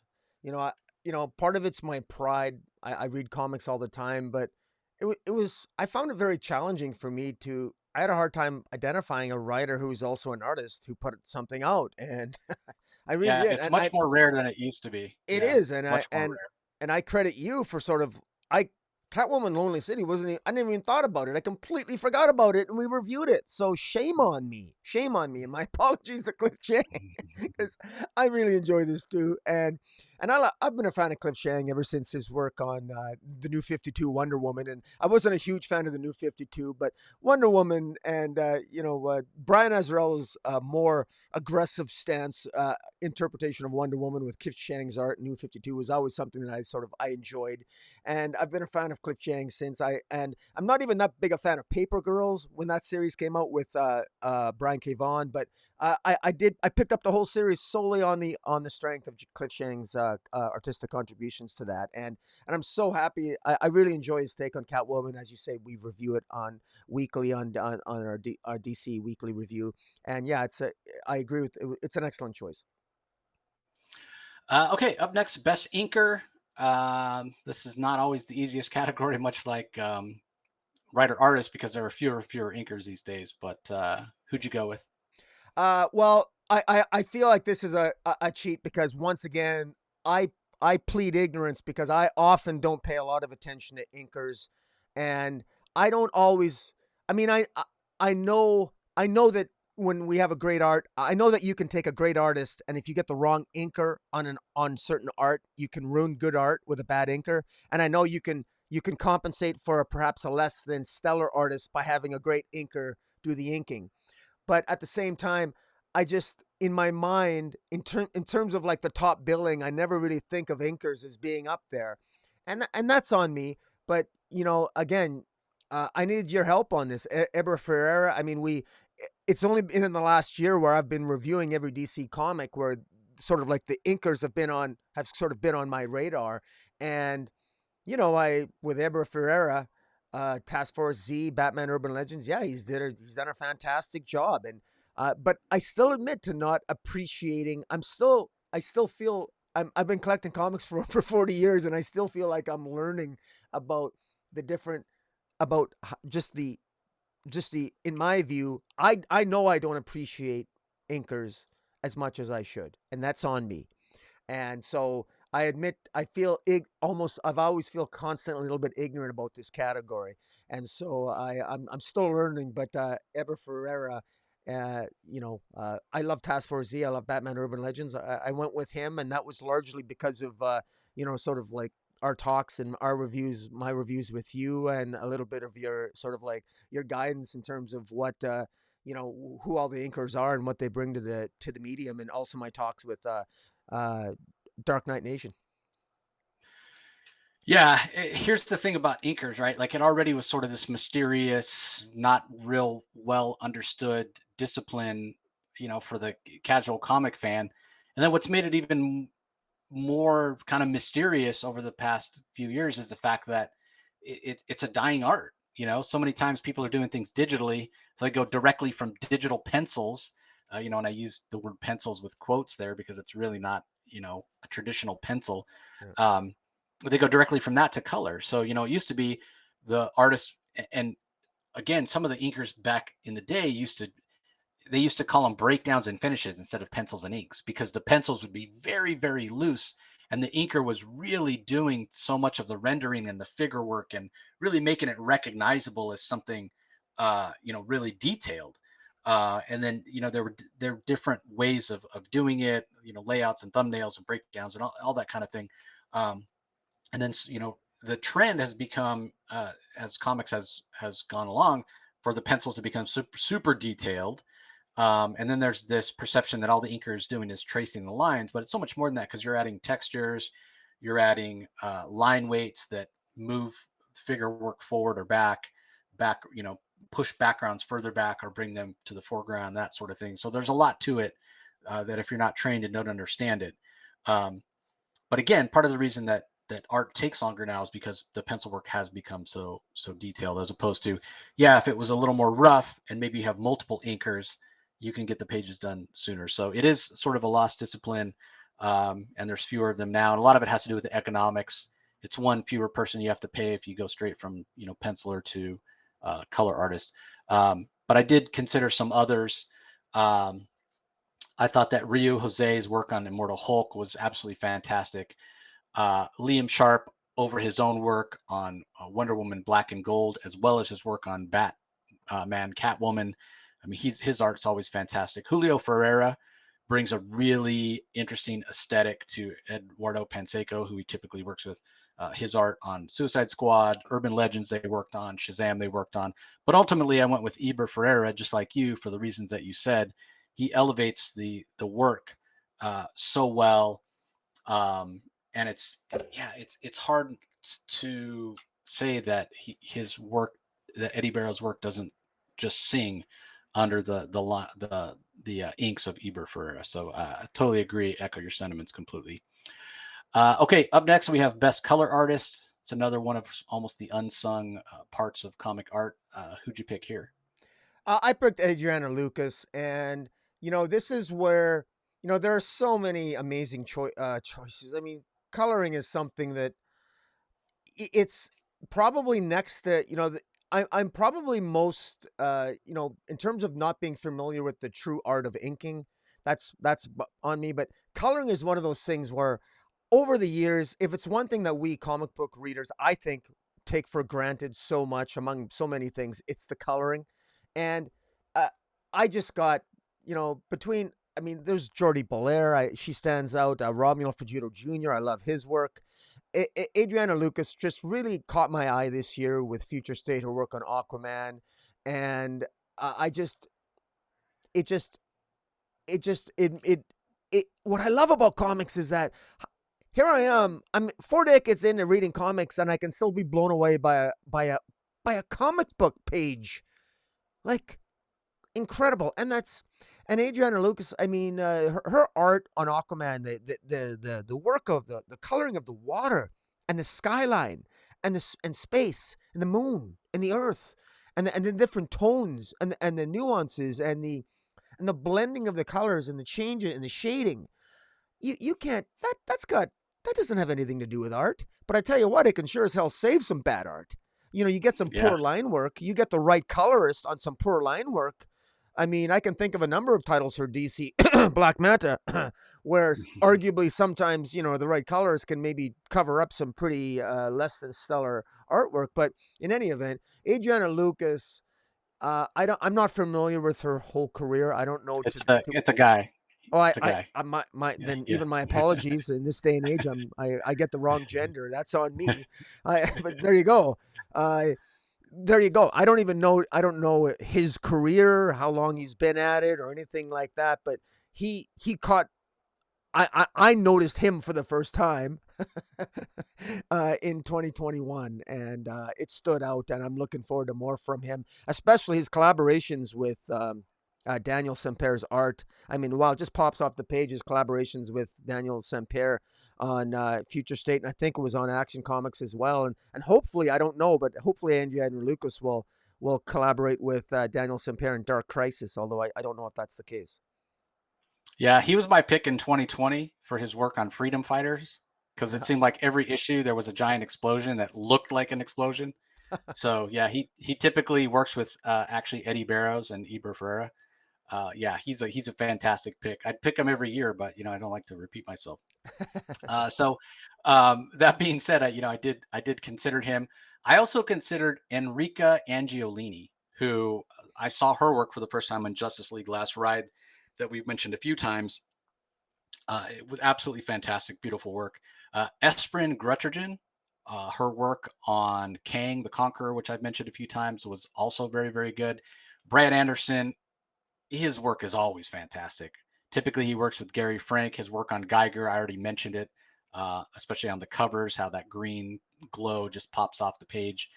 Really fantastic. But ultimately, I went with an artist that I already mentioned, I already picked, because, again, the marriage of his line work with his colors is just absolutely perfect for the title of Clear, and that's Francis Manapul.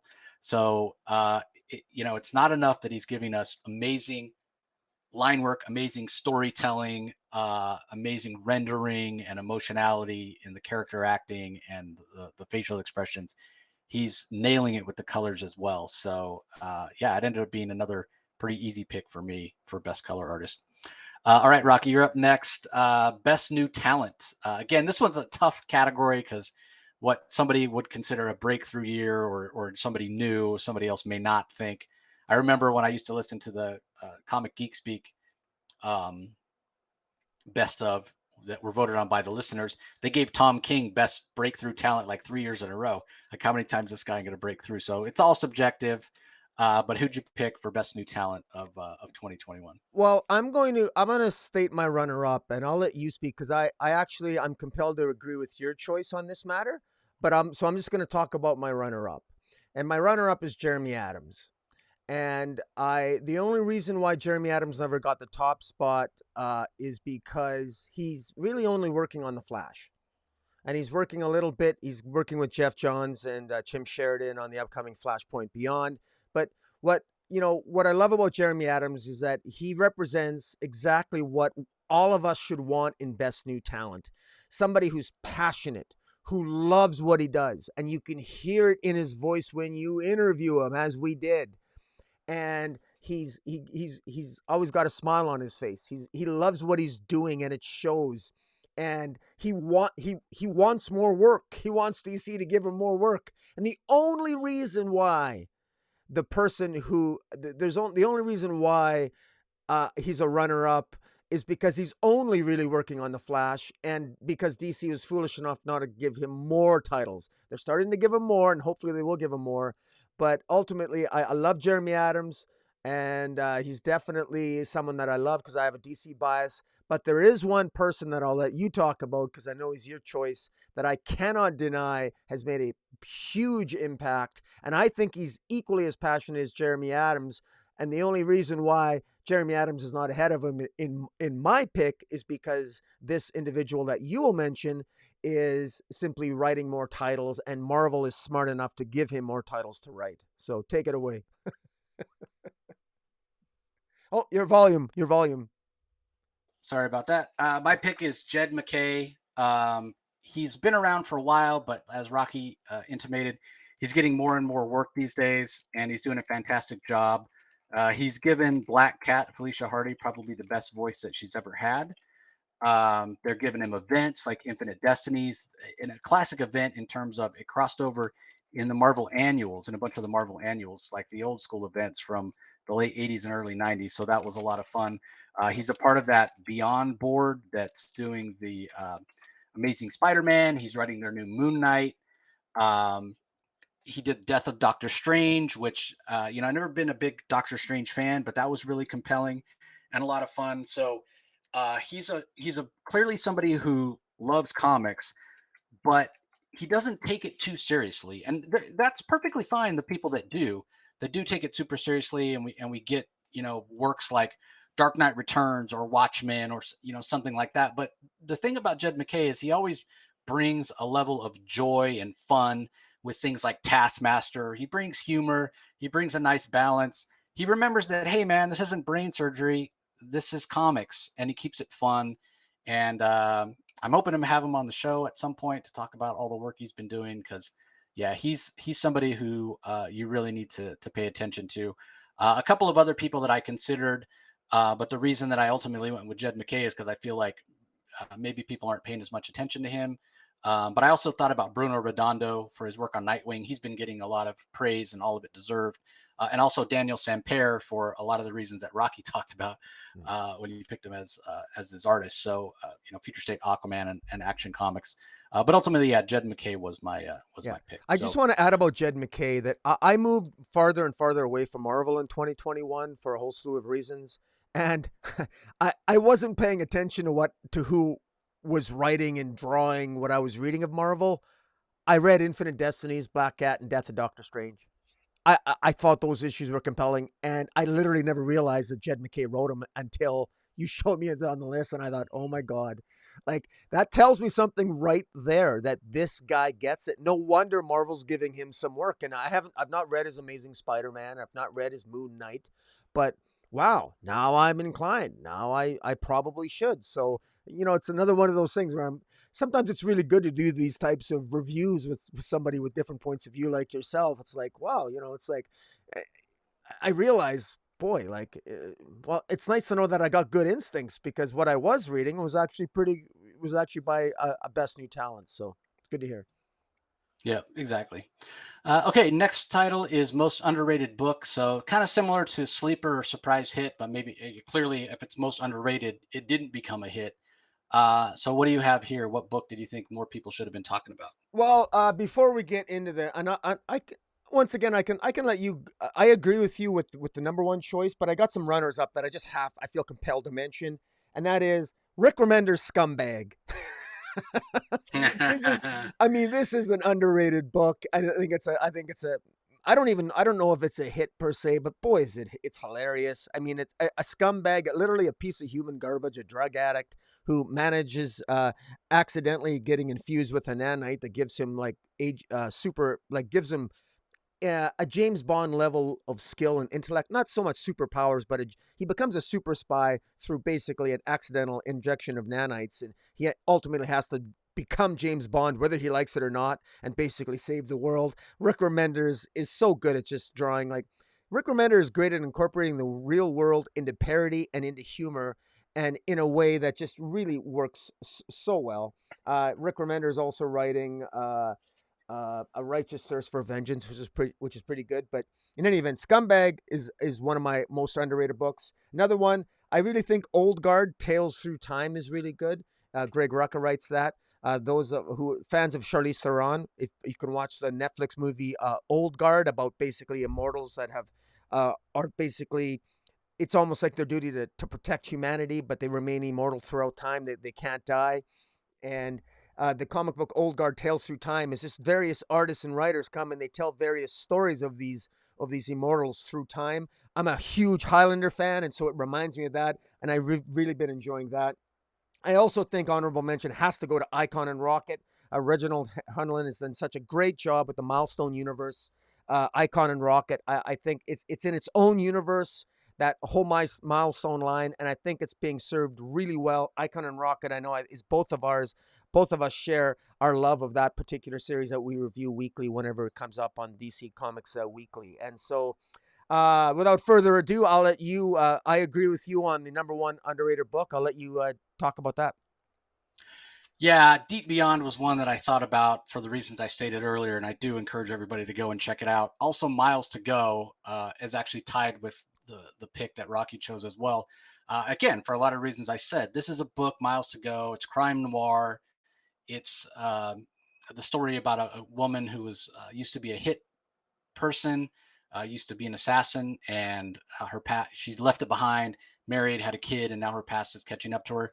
Sounds kind of cliche and tropey, but in the hands of artist Stephen Molnare and writer B. Clay Moore, it's a fantastic, interesting, and compelling narrative tale that, with plenty of action, still gives some great character work. But ultimately, Other History of the DC Universe from John Ridley, Giuseppe Camuncoli did most of the art, is the book that I picked because it got a lot of press and a lot of attention for the first issue, and rightfully so. But after that, it's like people forgot about it.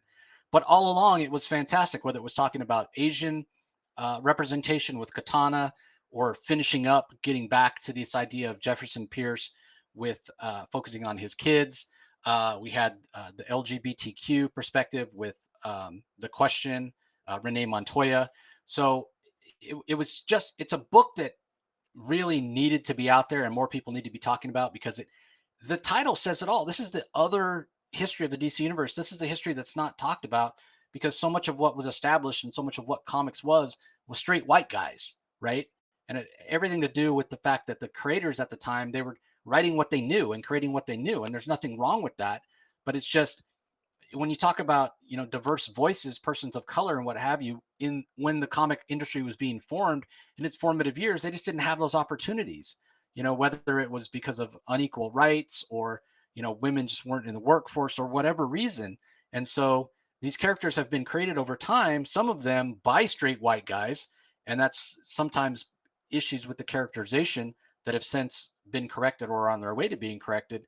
But it makes for some problematic history looking back, and John Ridley is exposing that, and he's starting a conversation about that, which is so important. And so this is just a fantastic book with really relevant themes and topics and conversations that need to be had. But on the other part of it, and I mentioned this before, the structure of it, the fact that it's prose with, it's almost like an illustrated novel in a way, because you get big text pieces, but you get fantastic art, beautiful color work.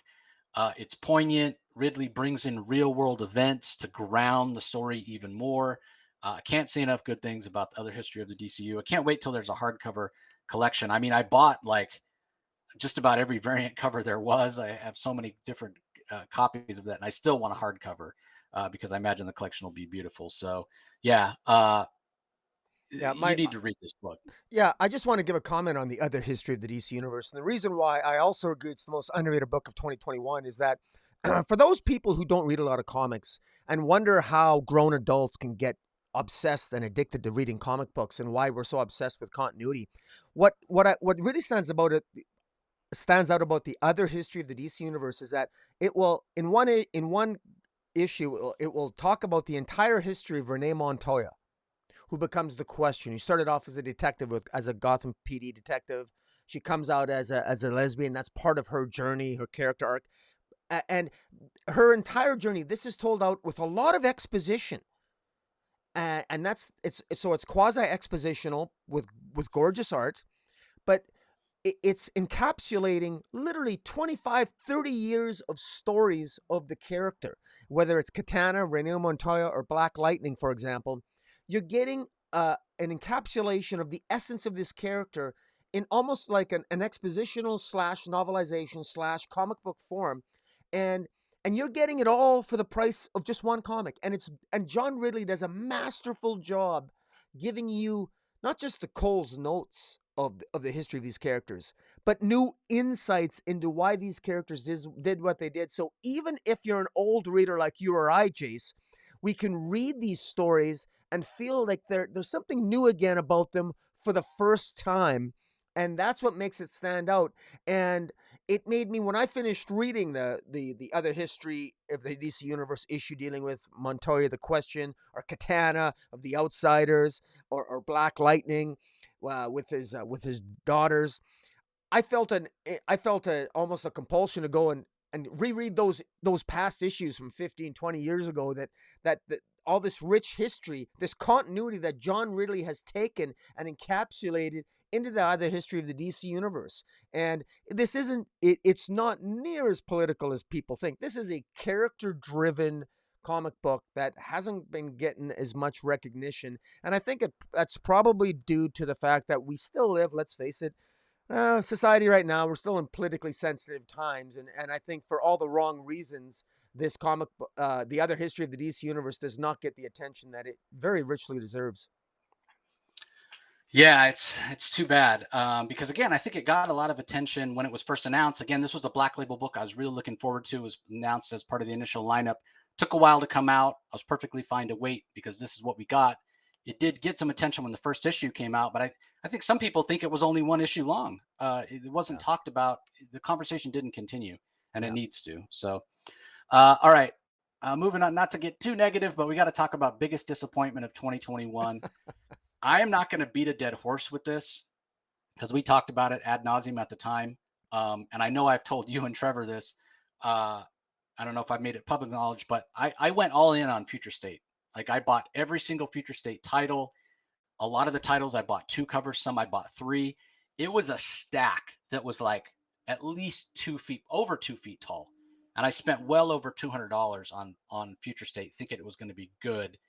And it was below average at best. It was such a disappointment. And even the stuff that we liked about it, as DC moved forward with their Infinite Frontier era, I guess, of story, what you and I found, and it continues somewhat to this day, is that it's problematic, the fact that we know this possible potential future. It ruined some things about where Future State was heading with the Magistrate, and ruined some things about Suicide Squad.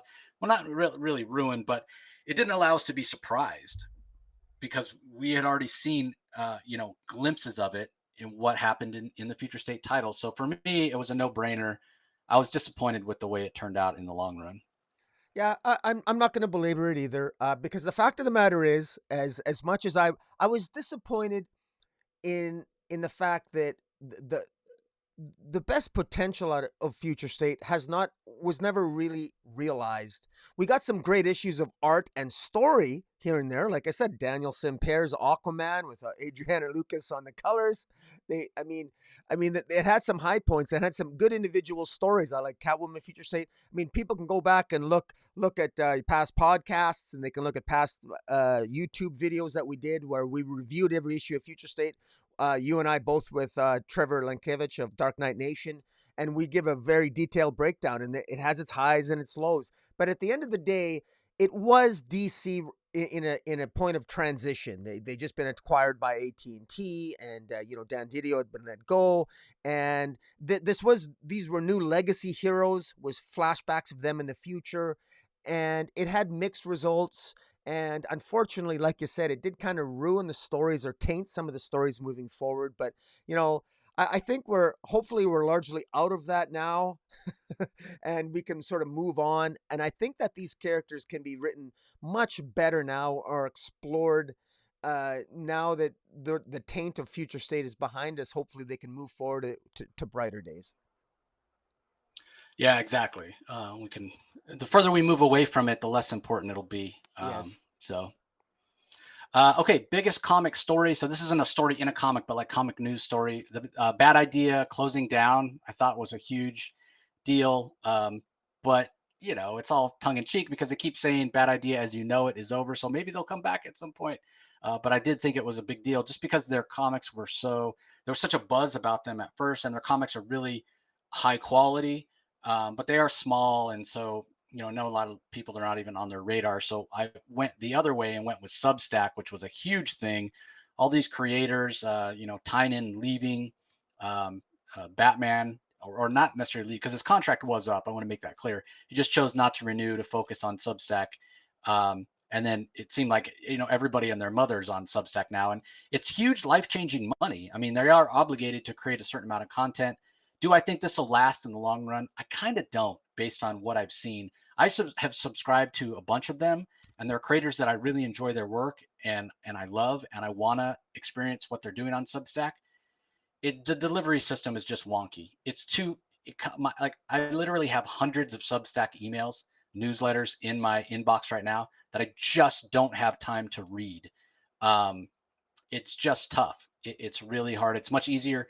And I know a lot of the creators, the reason they did this is they wanted to connect with fans in a different way, get away from the toxic social media of Twitter and whatnot.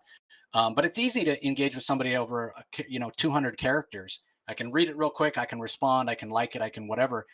It's a much more of a time investment to go and read an email, read a newsletter, leave comments, that kind of thing. It might work for some people if you're not following a bunch, but I literally subscribe to like 20 of these things. And I just don't have time, and I'm trying to get caught up between everything else I'm doing. So maybe it'll work for some people, but reading comics in an email is not ideal either. So I don't think in the long run that it's going to last, but hey, if you're a creator and you get offered, by all means, grab the money while you can. I don't begrudge them that at all, because there is no financial security or security in terms of retirement or medical coverage or any of that in comics. So grab the money while you can. Yeah. Go I ahead. agree with you. Sorry. Are you got more to Yeah, say that's about it. that? Go. Or? Yep. Yeah. Nope, No, that's it. I'm done. I was just gonna say, like, it's hard to disagree. I mean, Substack is huge. I want Substack to succeed. I really do, because I want these creators to get paid what they're worth, and they're worth more than, I think we can all agree, they're worth more in terms of the entertainment and the joy that they bring us, and giving us writing about these creatures of our mythology, these characters of our folklore in our comic books. They do an amazing job, and they deserve to get paid for it. But like you, I have some doubts as to whether or not this will work. But like I said, it's hard for me to navigate through all those emails. I've subscribed to a lot of emails, and I don't read half of them because I've got a life outside of comics. It's hard enough to coordinate, as you and I both know, especially you with your schedule. Just having a YouTube channel and doing 2 or 3 videos a week, and then you do how many podcasts and interviews, and then we're reading all these emails. I mean, it's fantastic. It's such a wonderful time to be a comic book collector because we got so much variety. But will Substack succeed? We're going to see what happens, because right now we have an evolution in the comic book industry. We've got transitions happening at the big two. We're certainly at DC with Discovery taking over again. We got another crisis coming up. We got Marvel going through things at the MCU, and we got a vibrant independent market. I mean, it's such an to put the most positive, optimistic spin on all this nonsense, it is a great time to be a comic book collector, because while all these creators are they're trying hard to find the best way to bring us the best comics that they can do it, and they're the ones taking the risk. They're the ones going out there, and not only do they want to succeed for themselves and their families, but they want to give us their best product. And the question is, how can you do that? And you mentioned a good point about Twitter. They can't always, the best way to communicate with us is sometimes through email, because with Twitter nowadays, I know a lot of creators are afraid to tweet certain things on Twitter or open up too much on Twitter because it can be a little bit toxic, and those are the times that we live. So it's going to be interesting to see what Substack evolves into, but whatever it is, at the end of the day, we all want to support these creators that bring us all these wonderful comics. Yep, agreed, 100%. Okay, most anticipated moment or upcoming series of 2022. What do you got, Rocky? Well, I certainly agree with your choice, but at the end of the day, I'm a DC guy, and I'm looking forward to Dark Crisis. I'm looking forward. It's coming in. It's been building for a while. I will, and I say this absolutely. I guess you could say I'm almost like a crisis addict. So you are talking to the equivalent of a drug addict. So that means if I'm a drug addict, I'm both notoriously self-righteous, and everything that goes wrong is somebody else's fault. So, so what that means is I don't care. I need it, man. I need another crisis. Give it to me. I mean, and I, I, I like what Joshua Williamson's doing. I miss some of the continuity. I think the DC Comics coming out of Future State is a little bit wonky with its continuity, but the guy who seems to be the most respectful of continuity, at least in some capacity, is Joshua Williamson. He's the guy who's the captain of the DC ship moving forward into June of 2022, where we're going to be getting Dark Crisis, art by Daniel Semper. Wow. I'm so looking forward to this. I really like the way that Joshua Williamson has taken and incorporated the history of all the previous crises, and we got this great darkness. I think that he's done a really good job incorporating it all together. And let's face it, man, if you're a fan of the crisis, I think you've really enjoyed what's happening. If you've never been a fan of a crisis, or you're tired of it, because of course we just came out of death metal, it just seems like yesterday death metal was over. Yes, I absolutely am sympathetic with the sentiment that, boy, God, another crisis. Come on. But the story here is good. I've been enjoying Infinite Frontier into Justice League Incarnate. I've been enjoying Robin. I've been enjoying Deathstroke Incorporated with Libra. And I've been enjoying all these hints that something darker is coming. And I've been enjoying what's happening with Darkseid. And I'm looking forward to this. And frankly, any one of you out there that's a DC fan, I think this is an impossible event to avoid, notwithstanding the convoluted history that might be associated with it. Yeah, that was on my list as well. I almost chose it, but the reason I didn't is the reason that I've stated about why I haven't enjoyed the Infinite Frontier series or the Justice League Incarnate series as much as you have. Is very important. It's definitely a pillar of the DCU. And will set the tone going forward, like I've mentioned. But part of it is what DC is trying to do in terms of everything matters, everything counts. They're trying to have their cake and eat it too.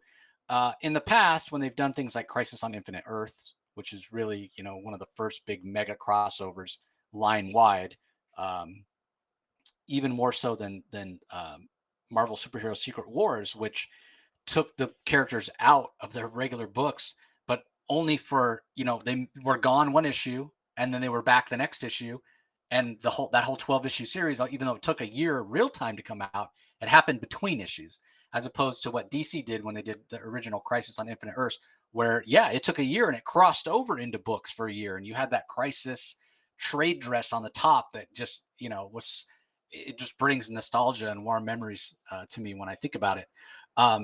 So it mattered. It was big. And then when they finally revisited it with Infinite Crisis, again, it mattered. It was big. It crossed over into books. It affected everything. Final Crisis, to a lesser extent, but still did so. Everything that Joshua Williamson has been doing with Infinite Frontier and Justice League Incarnate feels siloed. It feels so separate, but yet it's supposed to be so important. And again, it goes back to DC wanting people to be able to jump onto other titles and keep other titles going and sales and momentum. So I understand logistically how tough it is, but in a way it kind of lessens the impact or makes it seem like what Joshua Williamson is building to is less important, even though I don't think it is. I think it's highly important, but just logistically, kind of the way comics are done now, it's kind of diminishing a little bit. So I went with my other pick, the other thing that I'm super excited about, and that's the second wave of Best Jacket titles. These are the books that, for the most part, come out Comixology digital originals first, and then eventually will be printed at Dark Horse. The first title was We Have Demons. We know that's coming up here actually this month. It comes out March. We get the first issue of We Have Demons. So things like Barnstormers, things like Face of Evil, things like Canary, Duck and Cover, Dudley Dotson. I'm excited for this stuff. And the reason I'm excited for it is the best reason to be excited for a comic: the quality of what has come before. Scott Snyder has already proven with the first wave of titles for Best Jacket, with Clear, with Night of the Ghoul, with We Have Demons, with Nocterra. Every single one of those titles I have mentioned as a best of 2021. This is the best work of Scott Snyder's career, without question. This is the best thing that he's ever done. Whether a huge fan of his Batman work or not is not in question. Maybe it's American Vampire, maybe it's Witches, whatever he's done previously that you've loved, you better be reading this stuff because it is better. He's a better writer now with the experiences that he's learned. And the reason I think this stuff is better than the DC stuff is he gets to cut loose. Sky's the limit. He can do whatever he wants. There's no, hey, I got to make sure that I don't ruin the value of Batman's IP, because they got to sell action figures and toys and pajamas and whatever. He can create whatever stories he wants. He can go R-rated if he wants. He can go X-rated even if he wants. The gloves are off. He gets to collaborate with these brilliant artists who are doing their best work. And at the end of the day, we, the comic fans, win because these titles are absolutely amazing. He's experimenting with format when they comes time to be printed. Some will be all collected in one printed form, one graphic novel. Others will be single issues. Others may be, they may play with the dimensions. Maybe some things will be landscape instead of portrait. It's just a fantastic time to be a fan of Scott Snyder. Just based on the quality of what came in the first wave, I love this. If Scott never goes back to doing any work at DC or never gets a chance to do stuff at Marvel, I'm perfectly fine with that based on the quality of this work. And not only that, it's a way to really emphasize that the digital platform, as much as I get the problems with Comixology, I hate them too. It needs to be fixed. And actually, I think what's going to happen is another player is going to come along and fill that role that Comixology used to fill. It's just going to take a little time because IT development takes time. But ultimately, digital is the spinner rack of the modern day. There's no easier place to go. We all have a computer in our pocket these days. You can go to Comixology or whatever comes later, and you can peruse titles and decide what you want to spend 99 cents on and read right there on your phone. You don't have to go to a comic shop. You don't have to have a big understanding. There's not a barrier to entry. And so the fact that Scott's releasing all these digital first, I think says a lot about his belief that that is the future of comics. Now, don't get me wrong, comics will never go away. I'm not saying they will in terms of a printed format because they are a collectible as well. And there are plenty of people that just want to read it that way or just collect them and not even read them. And that's a valid thing as well. So I'm not saying that digital is going to replace print, but digital is here to stay. And it's a great way to reach new readers. So for all those reasons, I'm really excited for the second wave of Best Jacket in 2022. Yeah, I just want to quickly add that, but for the Comixology hiccup, which converting and making it part of the Amazon platform, well, it already was, but getting rid of a separate Comixology with the guided view and all that mess that they're trying to fix now, etc. I actually thought Scott Snyder has had the best deal. I think Comixology presents with his Clear and his his Clear, Duck and Cover, and Canary and Dudley Datsun coming up, all that stuff. He's got the best platform from it, which is superior to Substack. I really think it's superior to Substack because it's already there. He's got a great relationship with Comixology. It's accessible on Comixology. It read fantastic with guided view. Once Comixology, or I guess Amazon, gets their act together and things. I do think that's the future. I'm more confident. I think we have a better chance of Comixology getting better / Amazon getting better than we do of Substack having the longevity to last. And I think Snyder is in the best position to do that. That's just my opinion. We'll have to see how it plays out. Yeah, I don't know if it'll be Substack, but it's possible because I know they are trying to team up with somebody to deliver the comics that way. So I guess we'll see. Yeah, it's just unfortunate. You can go look on my Twitter and see what my thought. I did a long thread about with my experience in the IT field of what I think Amazon did and why they did it, and what I think the future is for Comixology. So go check that out if you're so inclined. But um, yeah, I guess that's it for our picks. Agree, disagree, let us know on social media, or if you're checking us out on the Comic Boom YouTube channel, leave a comment below. Tell us how wrong we got it and what we missed and whatever we like. We love to hear from you guys. So hopefully next year, as I said, I'll have notes for all the books I read this year. Next year we'll get this out a lot quicker. Just a reminder, if you are listening to us on the audio only, go over to YouTube, look for Rocky's channel. There's a lot of great content on it. Comic Space Boom ! It's where we do our weekly DC spotlights, as well as a bunch of reviews, actually, for a lot of this Best Jacket stuff, as well as plenty of other content that Rocky puts out.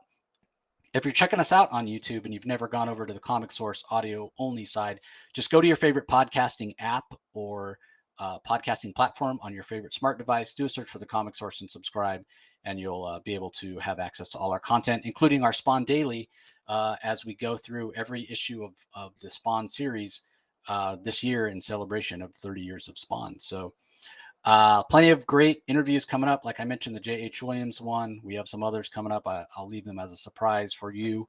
But plenty of big names coming up. Maybe some of the creators that we've talked about today may be showing up. So yeah, that's going to do it. Anything to add, Rocky? No, man, just I'm glad we finally got this done. While 2021 was still in my memory, I was glad we finally got this done to share with people who care about our opinion. God forbid. Yeah, and guys, definitely go check out a lot of the books that we mentioned. They're very much worth your time. Really something for everybody in the books that we mentioned. So again, thanks for the time. Thanks for joining us, everybody. We hope you enjoyed it, and we'll talk to you next time. See you later.